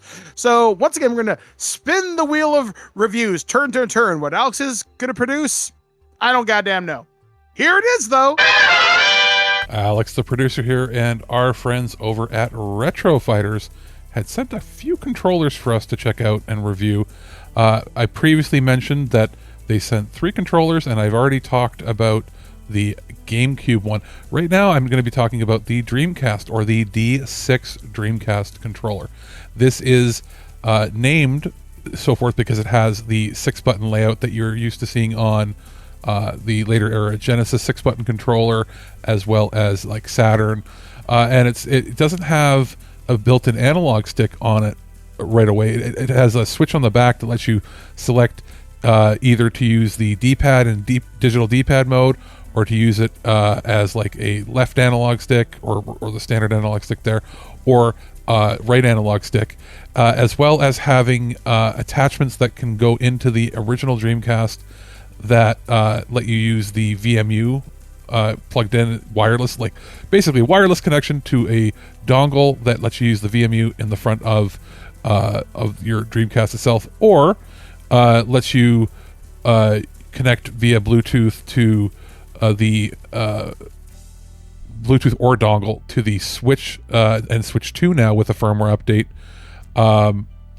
It's sorry for sort of rambling, because this is one of those controllers that basically covers everything, as well as connecting to PC. I was able to connect it to my PC. I opened up the with the whole Sega Genesis collection on Steam, and was able to map the buttons out, and it worked just fine. The buttons are very clicky feeling, like mechanical clicky. Same with the D-pad, similar in a sense to what you'd see on like the Neo Geo CD controller, if I remember correctly. And it is pretty substantial in weight, good battery life. The layout is very appealing. It's very high quality. Initially, there was no connectivity when it launched with the Switch 2, because no controllers really did just yet.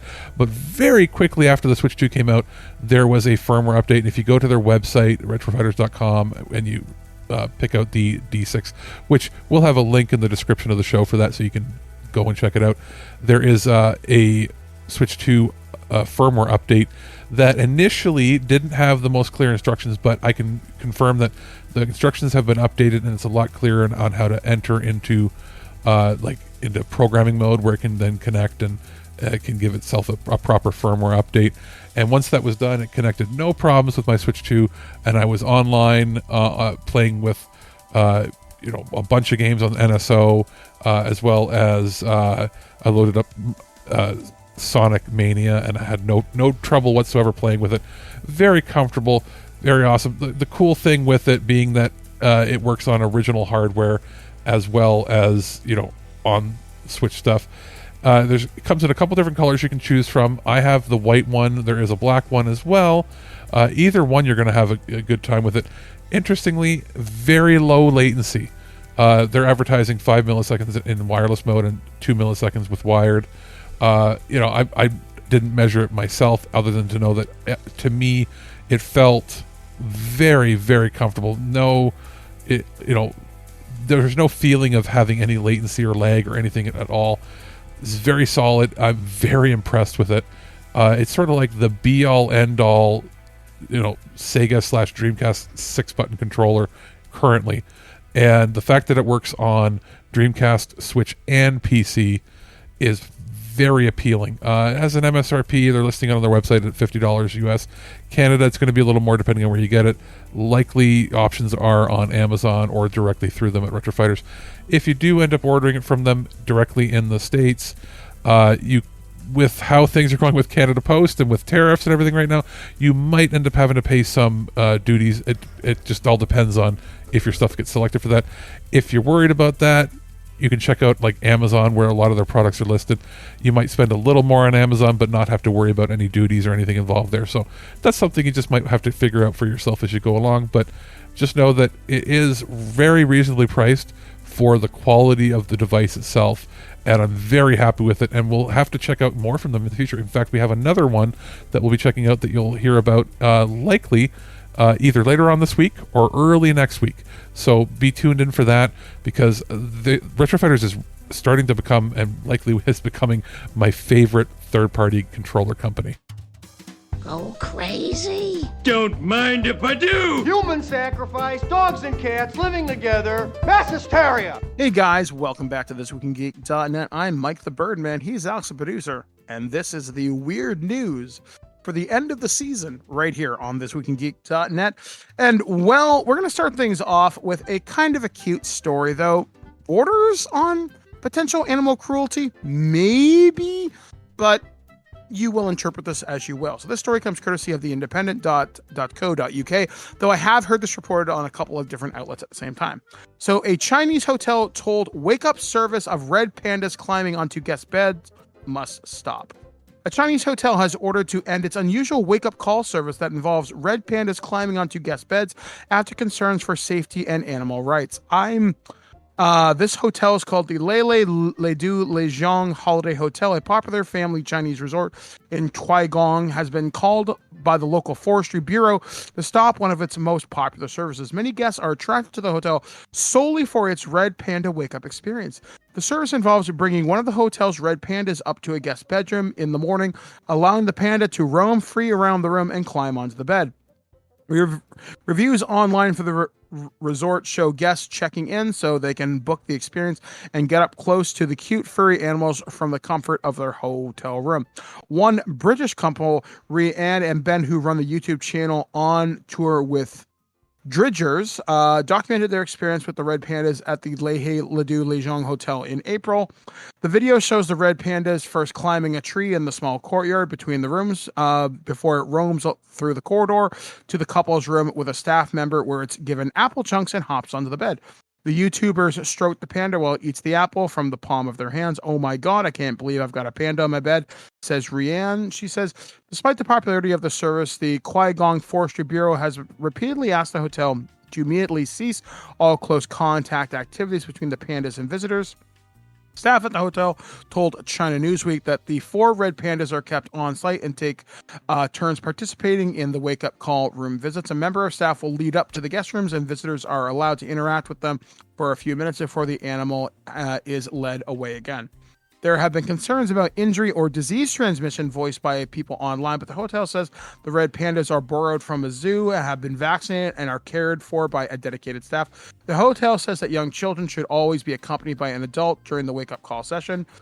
Sun Kui-hong, a scientist from the World Animal Protection Organization, told the Global Times that red pandas are a nationally protected wild species and should not be kept as pets or for tourist-related entertainment. He adds that the pandas are naturally sensitive animals and are being forced to interact with guests and could trigger a stress response. The Forestry Bureau has sent a team to the hotel to conduct an on-site investigation and says it will release the results of this visit, and there hasn't been any follow-up that I can see. I get this. I do. Obviously, wild animals are to be treated with utmost respect. And doing stuff like this, it's problematic. I get it. It's It would not be a golden incredibly retriever. Yeah, exactly. Like, pandas are wild animals. I'm not saying red pandas are dangerous, because their idea of a threat response, and it's weird. They did this in the movie Turning Red, oddly enough. They will raise up on their back paws to try to look bigger and taller and scarier, and that's the extent of their combat ability. But still, you don't want these animals stressed out, and you don't want them acclimatized to people so much that should the worst happen, they have to be released back in the wild, that they can't be animals. And I love animal YouTube. Like, I love seeing people have unusual pets, and that's on me. I will accept that responsibility. But part of me says this would be a really cool thing just to touch an animal like this, but at the same time, the more conservative side of me is like, no, this is not right. And for a hotel to pretty much rely exclusively on this service to bring people to their hotel, that's kind of gross. I get it. Marketing, right? I don't know. Like, part of me is torn between that once in a lifetime experience that you will never get to interact with these animals outside a very controlled environment, which is good. But on the other hand, I don't want to hurt these creatures, and I don't want them to be hurt just by my mere presence. Like, feeding them apple chunks, that's great. I mean, even in a zoo, zoos are a complicated thing for me too, because I really want to go to one. But at the same time, I know that's not right. And I know, Alex, I'm not even sure if you're aware of this. Marineland, which is a very problematic park near where me and Alex live, pretty much didn't open this season. And from what I understand, they're selling off all their rides. Even we have another local. They're one of the worst in, like, they were, yeah. Which is bad to say. Also, considering a lot of it's in like Southeast Asia, where the conditions of the zoos are very poor, like, which is also a concern here when you think about that. They're probably being treated at the hotel. Yeah, like, we have a place near us called African Lion Safari, and there are some very eye-opening documentaries on YouTube. Whether you choose to trust those or not is completely up to you as a viewer. But I have heard things personally that are very disturbing. Even with Marineland, I knew one of the trainers personally, and that person would not talk a lot about the experience, because I could tell they were very disturbed by there wasn't a lot they felt that they could do, and they were very hurt by this. And I felt they genuinely meant well, and this person, I would trust their opinion. They were very kind. Our listeners in the States, Marineland is basically like SeaWorld, but technically more famous up here. Yeah, it was one of those things that was like a Canadian attraction. I had been to Marineland when I was a kid, when I was probably like 7 or 8, very, very young. I got very, very sick off one of the concession stand burgers, and I had to leave because I had food poisoning. Actually, it's funny. That should have told you something. Well, it's funny you mentioned that. So my grandmother at the time, who took me to Marineland, she threw the hamburger out on the ground, just so the seagulls would eat it. And she looked at me and she goes, "Michael, even the seagulls won't eat it. Maybe it's time to go." And I was like, "Okay, Grandma, whatever you say." And that always kind of stuck with me. And now that I'm older, I'm revisiting a lot of those experiences that I had as a child. Like, I want to go back to Walt Disney World. Will that ever happen? I don't know. But certain experiences like petting zoos. Hell, I still have a visit to an alpaca farm where they named a alpaca after me. There's literally an alpaca in a town called Markdale, about an hour from me, named O'Daisy Bing.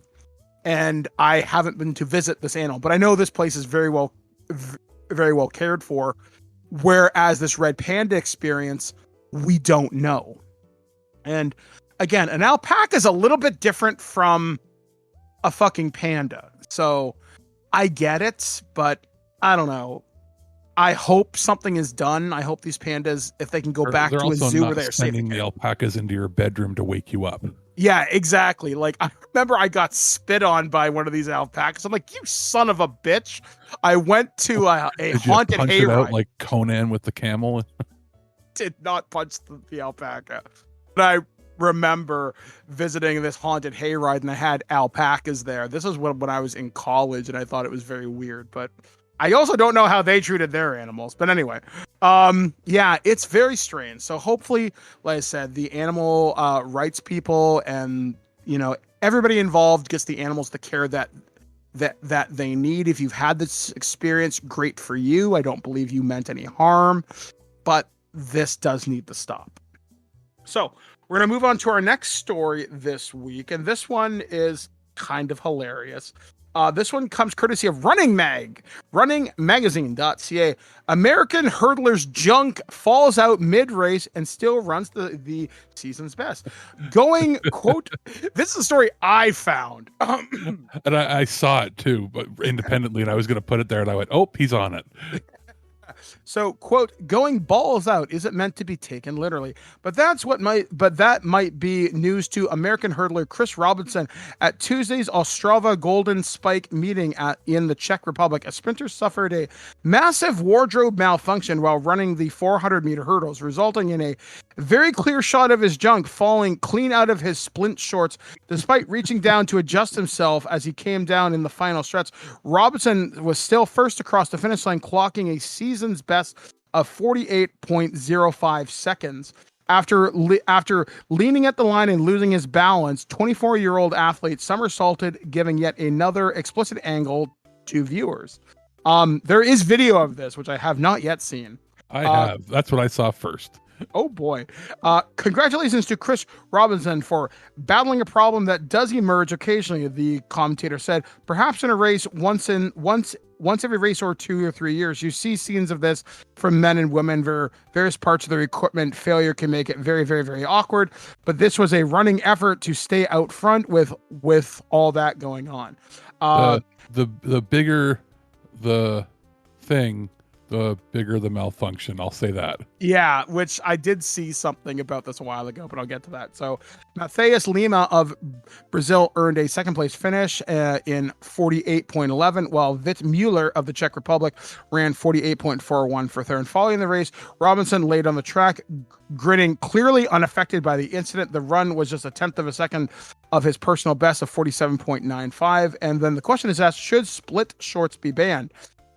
Because it's not the first time an athlete's privates have fallen out in their split shorts at a major competition. At the 2022 World U2 Championships in Cali, Colombia, Italian decathlete Alberto Nonino also caught the attention of onlookers on the 400 meters straightaway, but did not have as an unfortunate outcome. In an effort to cover himself with his hand, the 18-year-old lost significant speed and finished in last in his race. It is also not only sprinters that struggle with equipment failure on race day.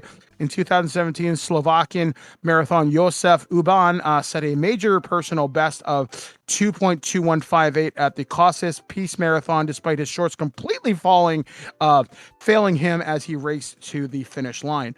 Now, Alex, do you remember at the Olympics, this was maybe like a year or two ago, a pole vaulter or a high jumper? Yeah, you know what I'm talking about. I don't know. I don't think, was that at this last Olympics, or was that the one? It was fairly recent, within recent memory, I'll say. The male athlete had a rather impressive... It wasn't during the pandemic one where nobody went. It was either the one right before the pandemic or the most recent one. Yeah, it was definitely within recent memory, and because this person had a rather large private, they didn't need the pole. Yeah, they didn't need the pole. It hit the pole, it hit the high jump bar as he was clearing it, and that resulted in them losing, and they would have won. Was that 2018 maybe? 2018 or 2022. It was very recent. And the guy, when he walked away, you could just see the defeat in his face, and it was like, I'll tell you right now, I wouldn't have been upset. Yeah, I guess so. But just the fact that this guy, this Chris kind of Robinson guy, was having kind of a laugh at it. And I was watching another channel. It's hard to keep things tucked in place and taped down properly. I get it. I do. But if you are shorts. Yeah, and that's one of the things, right? Do you wear the longer shorts? Are you like, and it's funny because like these shorts are designed for speed. They're designed. It's funny how even the fabric can make a difference on race day. again, I don't understand running as a sport because almost everybody can do it, I guess. But I'm watching it right now. yeah, it's I already closed the tab. Shit. I was very curious to actually like kind of see this, but it's like I mean, it's nothing. You're gonna be embarrassed, but like, you can't do anything about it. Yeah, like what are you gonna do? Like, do you stop and slow down? This is a race you've been training for probably years at this point. No, you literally go, as the article said, balls out, and you run. They should change the uniforms that they're forced to wear. Or wear like, I don't know, maybe like a leotard, like a unitard thing where you have to, like a Starfleet uniform where you literally have to get strapped into the thing, and it's like a onesie. This way nothing can fall out. Yes, it's going to be so tight I can see what religion you are, but ballet dancers do it, so there's got to be something that could be done. If it's not comfortable, sorry pal, you got to adapt, right? Just make sure that it breathes. With all the technology we have, I'm sure we could figure out something. So this last story I saw on another website and definitely seen this reported, but this one comes courtesy of CBSNews.com. In-N-Out Burger sues YouTuber who says it posed as an employee. In-N-Out Burger is suing a popular YouTuber who says it posed as an employee of the burger chain and filmed his interactions with customers, later posting the videos online. The lawsuit, filed in district court in Central California, alleges that internet personality Brian Arnett impersonated an In-N-Out worker by wearing a fake uniform bearing the company's trademark and branding. He duped customers into believing he represented the brand in order to damage its reputation, the claimant claims. Arnett filmed himself engaging with customers as he made lewd, derogatory, and profane remarks, In-N-Out states in the suit. For example, while impersonating an employee, he led customers to believe the company's food contained cockroaches and condoms that the restaurant chain alleges. He also told customers that associates put their feet in lettuce to serve the customers. Lawsuit claims Arnett did not immediately respond to CBS Money Watch's request for comment. In-N-Out, which also launched in 1948, is based in Irvine, California, owns and operates restaurants in California, Nevada, Arizona, Utah, and Texas. In-N-Out is suing Arnett for alleging trademark infringement and business defamation and is seeking to ban Arnett from its establishment. It also wants to require that he remove online posts and videos that refer to In-N-Out. The company is also suing for damages and any profits he might have made from his videos.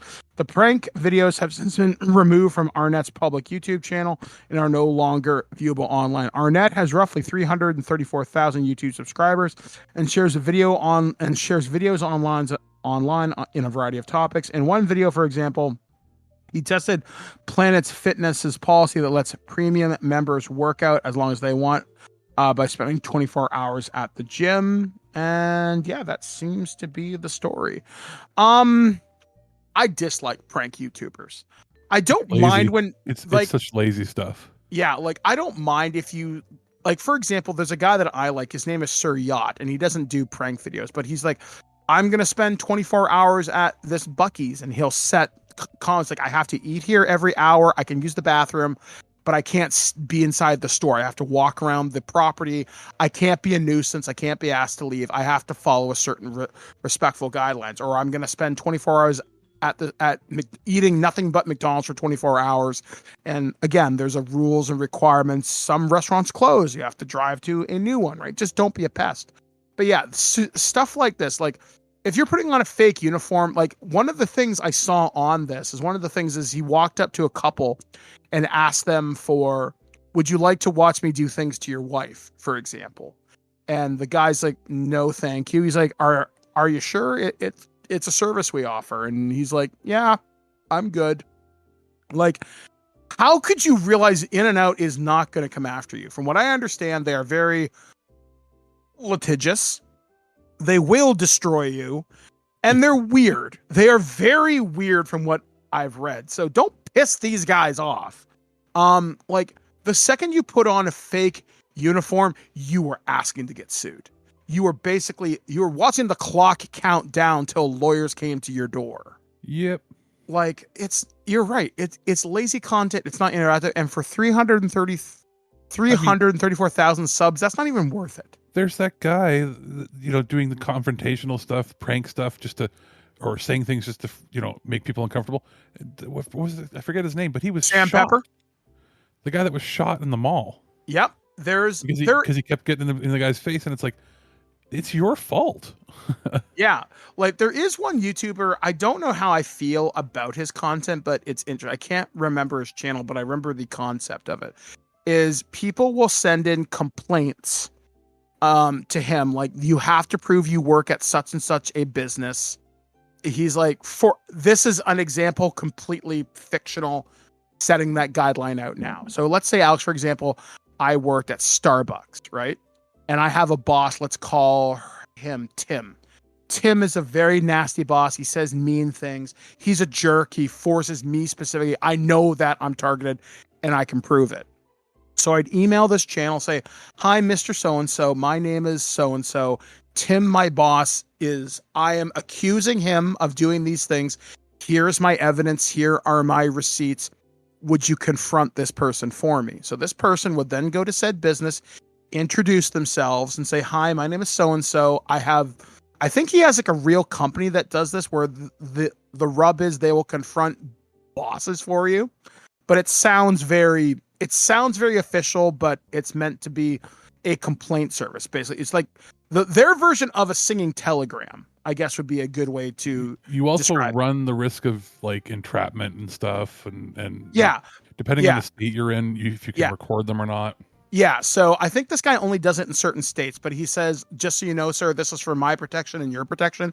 I am recording. Do you agree to consent? Like, he always goes through this whole spiel. I'm going to guess he's run this by a lawyer, considering how popular this guy is. And he'll say, Mr. So-and-so, on this date, did you do X? And the person will either deny or whatever. He says, furthermore, on this date, did you do X? And blah, blah, blah, blah. And he's like, the reason I'm here today is some of your employees do not like the way you've been treating them. Do you agree this is a problem? And some of the defendants will say, yeah, maybe I should have been a little bit nicer. Maybe I should not do X. Most people immediately go into defensive mode, which most people would. Let's be real here. When a stranger approaches you and accuses you of doing something wrong, that's on the edge of okay. And even then, you're right. There could be statutes, but if he says, I will call the police, the guy says, okay, fine, I understand. I'm willing to wait here with you. If you wish me to leave the property, I will do so. More often than not, the accused chases them away, and the guy's like, you know what? I'm not engaging with you anymore further, sir. Thank you, and have a good day. And it's usually okay, but he'll get very abusive, like if the guy starts hurling abuse back at him. And again, it's very low-hanging fruit, but I get it. But this YouTuber, you're impersonating a business. You could easily be mistaken as someone representing the brand. This other individual makes it very clear they are not from the brand, and that's different. So, yeah, this guy deserves everything that happens to him. Prank channels are dumb. There's a guy who, his life is over. He's a YouTuber named Johnny Somali, and he went over to Korea, and he's done. There's rumors of him being charged with significant crimes of a sexual nature. I will say, if I believe he's not getting out. Yeah, he's not getting out. Incredibly stupid, and it's a generational thing. It's being perpetually online your entire life and not having any consequences. Exactly. I was just about to bring that up. It's a consequence thing, and sometimes other cultures don't respond well to that, because in America, for example, as you mentioned, you will get shot, but over in places like Japan, South Korea, Taiwan, etc., the culture over there, they're a lot more polite. They're a lot more willing to engage with you. But at the same time, if you're up in someone's face shouting things, it's like the people that go and bring weed into a country like the Philippines, where you can spend 20 years in jail for having weed. Yeah, exactly. It's like, and then thinking, okay here. Well, what's okay? I didn't think about that. Well, it's your job to learn what the laws are of the country before you go there, and also know that they're dead serious about their laws in Southeast 100%. Asia. Yeah, like I know one thing. Somebody said, "Well, I'm defending my Second Amendment rights or whatever," and the guy's like, "You're in a foreign country. The laws of your country do not apply. You here. have literally no rights the second you leave your country. You have whatever rights they determine for you." Yeah, and that's not even whether they have an extradition treaty with your country, and they may choose not to. So if you're going to travel abroad, know what you're doing. There are But quite literally still places in the world that if you get caught stealing as a prank, they can chop your hands off. I've heard that debunked on several occasions, but I have heard severe not that punishment. not that it's the law, but it can happen to you and you have no recourse. Yeah, there are very severe punishments. There are also plenty of videos for real of people robbing places and having mob justice beat the shit out of them till they're bloody and maybe die on the side of the road. Yeah, like, long story short, if you're going to travel anywhere, don't be a nuisance. Yeah, follow the law. If you travel to a developing nation especially, don't steal anything. Yeah, don't steal anything. Don't be a nuisance. You are a guest wherever you are. And if you are an aspiring YouTuber, I find React content is getting very stale now. And even like someone, for example, like Haley Welch, the Hawk Tua girl, that kind of viral success does not happen often. And when it does, it doesn't result in the best thing. I mean, CoffeeZilla did an extensive takedown of her and the crypto rug pull that her and her associate. She still might do hard time for that. There's a not unreasonable possibility of that too. And now there's other like crypto rug. Either way, if you want a really good YouTuber who digs into this sort of stuff, I recommend CoffeeZilla. Another person I really recommend, as far as I understand, if I'm wrong, tell me now, but a guy named Internet Anarchist will follow certain personalities and say, here's the evidence. Yeah. Here's what they've done. That one's a little more like regurgitating other people's research, but it is usually pretty accurate. Not as bad as Sunny V2 because they're gone. Yeah. But like CoffeeZilla is probably he's probably the premier guy that does the research like on a weekly basis. Yeah, he's a guy you would never want to get on the wrong side of. And the other one is, if you're looking for something but you don't mind waiting 6 months to a year for a major video, would be the H Bomber guy. Yeah, H Bomber guy, June the King is another guy I like. And I find their content very well researched, whether it's completely unbiased. I couldn't tell you. H Bomber guy I would trust above most others, and CoffeeZilla. Because he will sit, he'll take like half a year to make a video and then sit on it for 3 months while it gets vetted. Yeah, like I know the thing he did on plagiarism last year or the year before last. Tommy's disappeared because of it completely. Yeah, and now that stuff for the Illuminati and Blair and all of her associates are now, that court case has been settled out of court, I believe. There's a number of things. So as we begin to wrap this up, if I have to give any advice to aspiring YouTubers, don't be a jerk. First and foremost, if you're going to interact with the public, I want you to really think strongly about what you're going to do. I hope you've talked to a lawyer at some point. Know the laws of the country you're in and the laws of the property in which you're doing this. It's a little different. Hell, if you went into a mall and did something, it's a little bit different from doing it on the street. There is a difference. Certain laws have certain things apply differently depending on where you are. So it can even be different if you're on the road versus on a sidewalk. Exactly. There you are. yeah. There's your state and municipal. Like there's a whole lot of things you're going to do if you're going to enter into the entertainment field, especially when you're interacting with people. I don't think it's worth it personally. Pulling a prank in a parking lot is private property. Pulling a prank on the road is city or municipal. Pulling a prank on the highway, you're in big trouble. Big trouble. Yeah, exactly. So, yeah, it's not worth it, folks. So long story short, if you think it's funny, it's probably not. Do it to your friends, and even then, really think twice about it. I don't know in the States who technically owns the right. Isn't it each state owns their freeways? That's why all the toll systems are there. Yes. But in Canada, except for the couple of the private 400 series roads that were privatized, like the 407, interestingly enough, I believe the highways are technically not just owned by the government, they're actually owned by the military. That I don't know, but I would think a lot of them would be federalized. And especially don't do anything that could be considered dangerous in a place, because they'll probably throw laws about you that I didn't even know existed. So long story short, don't. But there you have it. So that's going to do it for this edition of the Weird News, only on thisweekingeek.net. We're going to throw to one of Alex's yet another mystery reviews, but I'm sure you're going to like whatever it is. Whether he likes it, I don't know. But you're going to have to stay tuned to find out. When we come back, we'll kind of give you a hint on what's coming up this summer here on the website. We'll be back, guys, right after this, only on thisweekingeek.net. Tamagotchi Plaza is finally open! In Tamahiko Town, you can enjoy a variety of shops, including the dentist, eyewear shop, and more. Hearing about the shop's rising reputation, new customers have arrived. Tamagotchi that visit the shop are registered in your guest list. And you can even run into them around town. Help find lost items, deliver packages, and enjoy spending time with a variety of Tamagotchi. As you talk to your Tamagotchi and become closer, new snapshots will be added to your guest list. And you might get to see a different side of them. Grow your shop. Upgrade the plaza. And make the town the most vibrant place around. Let's get to know the Tamagotchi better in Tamahiko Town. Tamagotchi Plaza is officially open for adventure. Available now.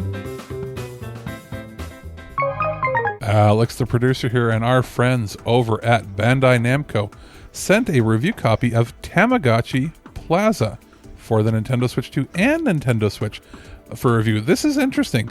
This is actually the first time, because we're still in like the launch window era of the Switch 2. This is the first time we've had a game that was actually like a dual entitlement thing. So I received the review copy and registered it, activated it, and realized that what it activated was the baseline game of the Switch 1 version, and then the Switch 2 upgrade was included with it, like the upgrade code that you normally would get as an upgrade pack separately. And I was able to, it automatically downloaded to my Switch 2, but then I was also able to go and send that game key card, or game key, sorry, on the actual interface on the Switch 2 over to my Switch OLED, my original Switch. And that played the previous version. Regarding how it's going to play on each, it's going to play basically the same. The art style lends itself to being very scalable, so I'm not really noticing much of a difference other than the fact that on the Switch 2 it's outputting in 4K, which again, the art style doesn't make it that much of a difference. What does make a difference is the load times are significantly faster on the Switch 2. If you're just doing everything, just feels a little faster because you've got literally 10 times the read speeds on the Switch 2 versus the Switch 1. Now, what do you do with Tamagotchi Plaza? It's the first Tamagotchi game I've played in forever. I mean, I had a Tamagotchi as a kid, right? But I hadn't had a chance to, sit down and play any of these games. But what happens here is you are brought in to enhance the reputation of each of these shops that are within the plaza itself. You're interacting with different Tamagotchi visitors. You solve different problems that they have. It's sort of like a little bit of like a city management thing. There's like, I think more than a dozen, up to 15, I think, shops that are available. There's 12, I think, in the main game, and then you can like purchase additional ones and get them added to it. There's like, I think 100 or so Tamagotchis that can appear, different ones. There is an offline 2-player mode available in some of the shops for some of the mini games that you're doing. There are online capabilities for this as well. There is, let me see here. There's a couple different game editions. There is the Switch 2 edition, and then there is the standard edition as well. Now, that's right. The Switch 2 edition includes the additional shops. That's why I was like thinking about it. I was like, wait a minute, it's different on the one or the other. Yeah, so the Switch 2 edition includes the extra 3 shops to bring it to 15. It's charming. The characters have just sort of an interesting appeal all their own. It is not going to be for absolutely everybody. I can tell you that right now. You know, if you're looking for a fast action paced game, that's not what this is. This is a cozy sort of casual, family friendly game. It's listed as a simulator. It's more of like I guess like a city builder, mixed with mini games running. And the idea is you're just sort of taking a break from the hustle and bustle of the real world and getting into this and just having fun. I had a pretty good time with it so far. It's more of a first impressions thing here. I'm several hours in, but I'll have to jump back to it at some point and maybe give further final review impressions. But as it stands, I do think it's actually a pretty fun title, and I can see why it's sort of a good game to have like a dual entitlement on, because you can play it on the Switch 2, or you can play it on the Switch 1 if you, depending on how you purchase. But I redeemed the Switch 2 version that included the base version there. So I'm not sure if that's going to work the same for absolutely everybody, or how it works. But I just know that in redeeming the Switch 2 copy, I ended up with the Switch 1 copy as well, that I was able to play on both. And performance-wise, they're the same. The main difference is going to be that it was outputting on my television to 4K in the Switch 2 docked mode, as well as having faster load times. But either way you play it, I think your kids will have fun. If you're looking to get something for the Switch 2 right now that is family friendly for every kid, and it isn't just Mario Kart, then I do think that Tamagotchi Plaza is a good way to go. Those magnificent bastards! Color me kooky, but something very odd is going on around here. You're not allowed to talk anymore. Hey guys, welcome back to This Week in Geek.net for, like I said, this is the final episode before the summer. So big thanks to everybody who joined us this summer. I know we had a very sporadic release schedule this past spring and early summer. We had a lot of health problems, if I'm going to be completely transparent with you. But we did get a lot of stuff recorded during the times when we weren't doing live shows. So we did record a number of Future Imperfects, a lot of loose cannons. I've recorded a lot with Ken and Adam and David, which we're going to be releasing over the course of the summer. Me and Alex and Aaron have already worked on some stuff for Halloween. We're going to be recording more stuff over the summer. Just we're not recording weekly. I am, only because I want to make sure there's stuff constantly coming out, which is good. And I don't mind doing it.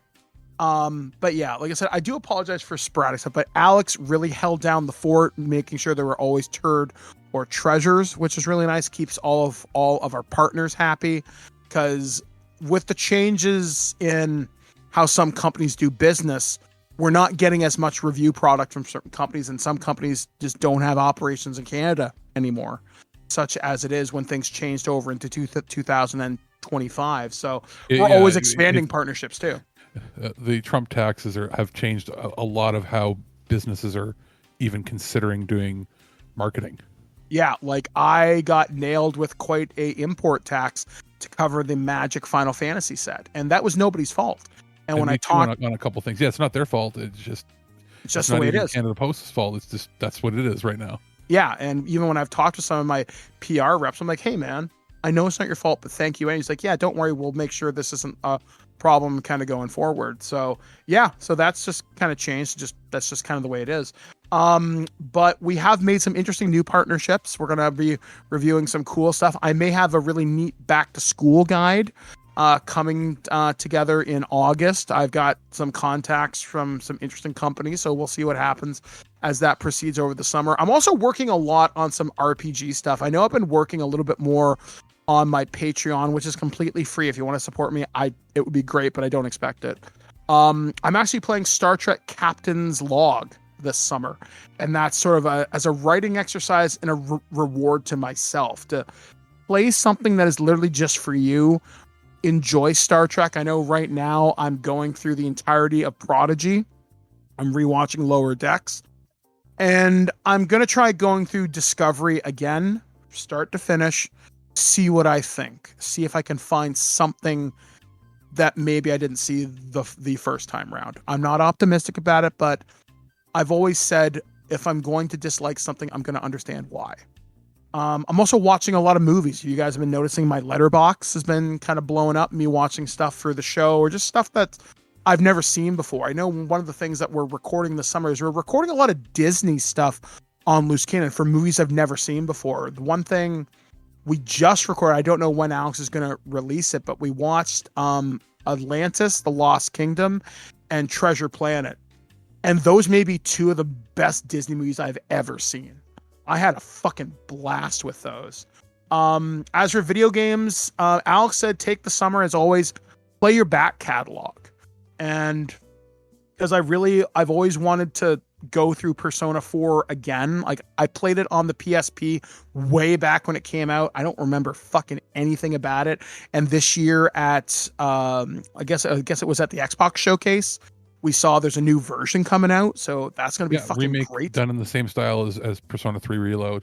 Yeah, so that's going to be fucking awesome. And I want to go through just some other games. Like I want to play Final Fantasy VII Crisis Core on the PlayStation 4 before it gets taken away, because I've only got about 2 weeks to do that unless I want to pay $30 and just have it in my library. Because I know it kind of ties in, because I know it's the same voice cast as Rebirth and Remake. Yeah, they but nothing has changed.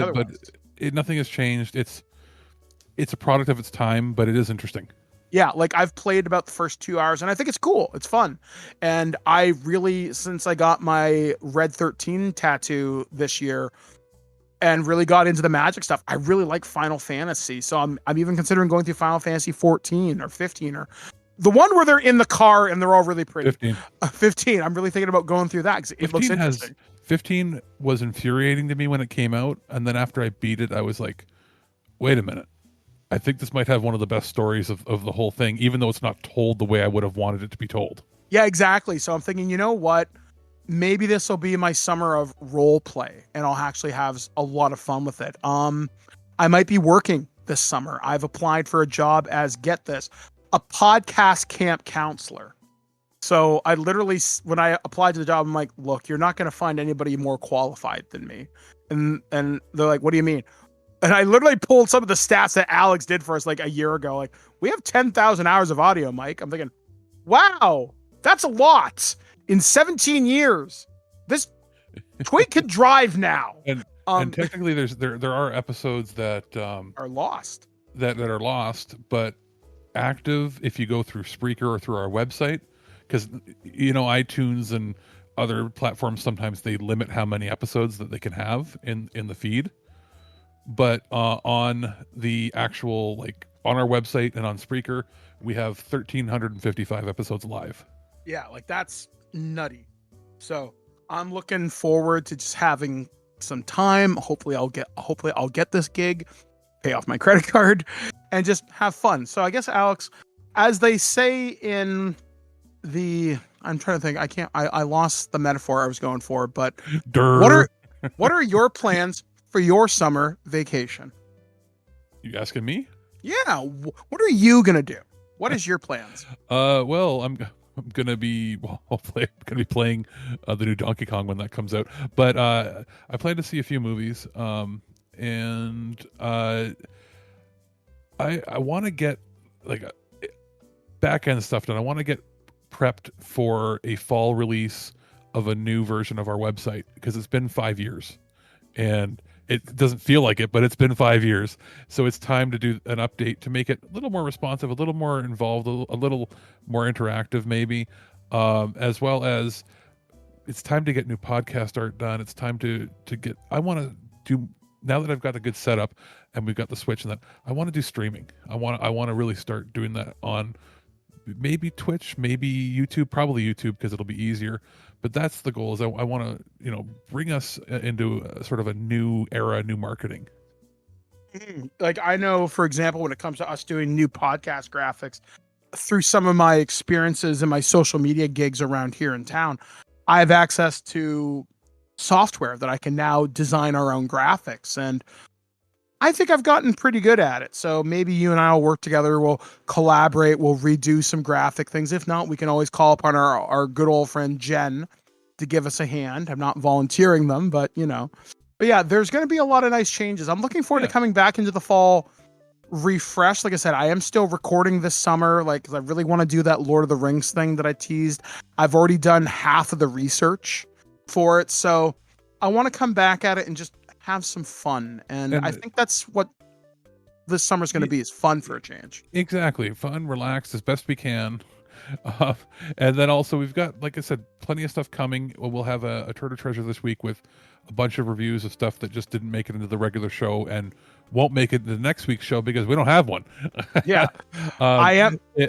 But also we've got plenty of Random Access Memories episodes, Future Imperfects, Loose Cannons. We've even got some Sunday Funnies recorded, ready to go.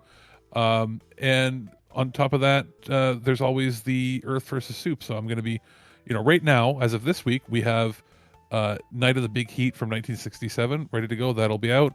And then I've got to edit the next batch. And the idea is we'll have, plenty of these shows scheduled all the way through the summer into the fall. Yeah, so we got lots of stuff. I'm going to be doing interviews during the summer just because they're nice, casual. There's stuff that I want to talk about. The one interview we had scheduled, I had that gentleman had an emergency and couldn't make it that day, so we're working on rescheduling that. I should be doing something with one of the people I mentioned on Free RPG Day. I reached out to them and they seem very excited to chat with me about, I think it's the system is called Shift. They're a Canadian company called Hit Point Press. We talked with Ricardo before, but we're going to be talking, I think their name is Jordan.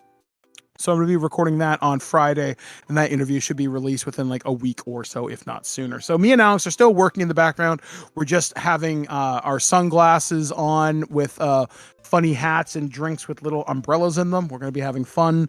So watch our social medias. Like I said, if you want to keep up with my Star Trek stuff and some of my general RPG stuff, my Patreon is linked in every post, I want to say. If not, it's linked on the website. And I'm just going to be playing Star Trek Captain's Log. I'm getting ready to arrive at Starbase 364 on the edge of the Shackleton Expanse. So what's going to happen to Lieutenant Commander Oscar Green? I guess we'll find out on the USS Collingwood, a Niagara-class vessel, as we go to explore the Beta Quadrant. So we'll be finding out all that and more in the adventures of the USS Aronnax, which is my private STA group I'm running with my friends on Thursday nights. So this is going to be fun. So anyway, guys, for the summer, we have been...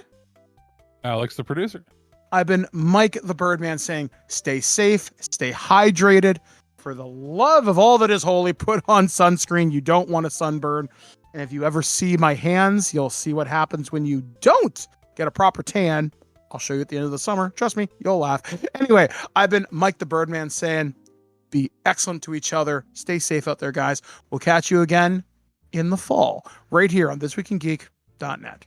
At no point in your rambling, incoherent response were you even close to anything that could be considered a rational thought. Thanks for listening to this episode of This Week in Geek. Hungry for more? Check out our website at thisweekingeek.net. You can subscribe to the podcast, browse our Twitter and Instagram, and leave your thoughts on today's topics. If you'd like to give us some feedback, send us an email at feedback@thisweekingeek.net. Tune in next time, and remember, lower your shields and surrender your listenership. We would be honored if you would join us. Thank you for your cooperation. Good night.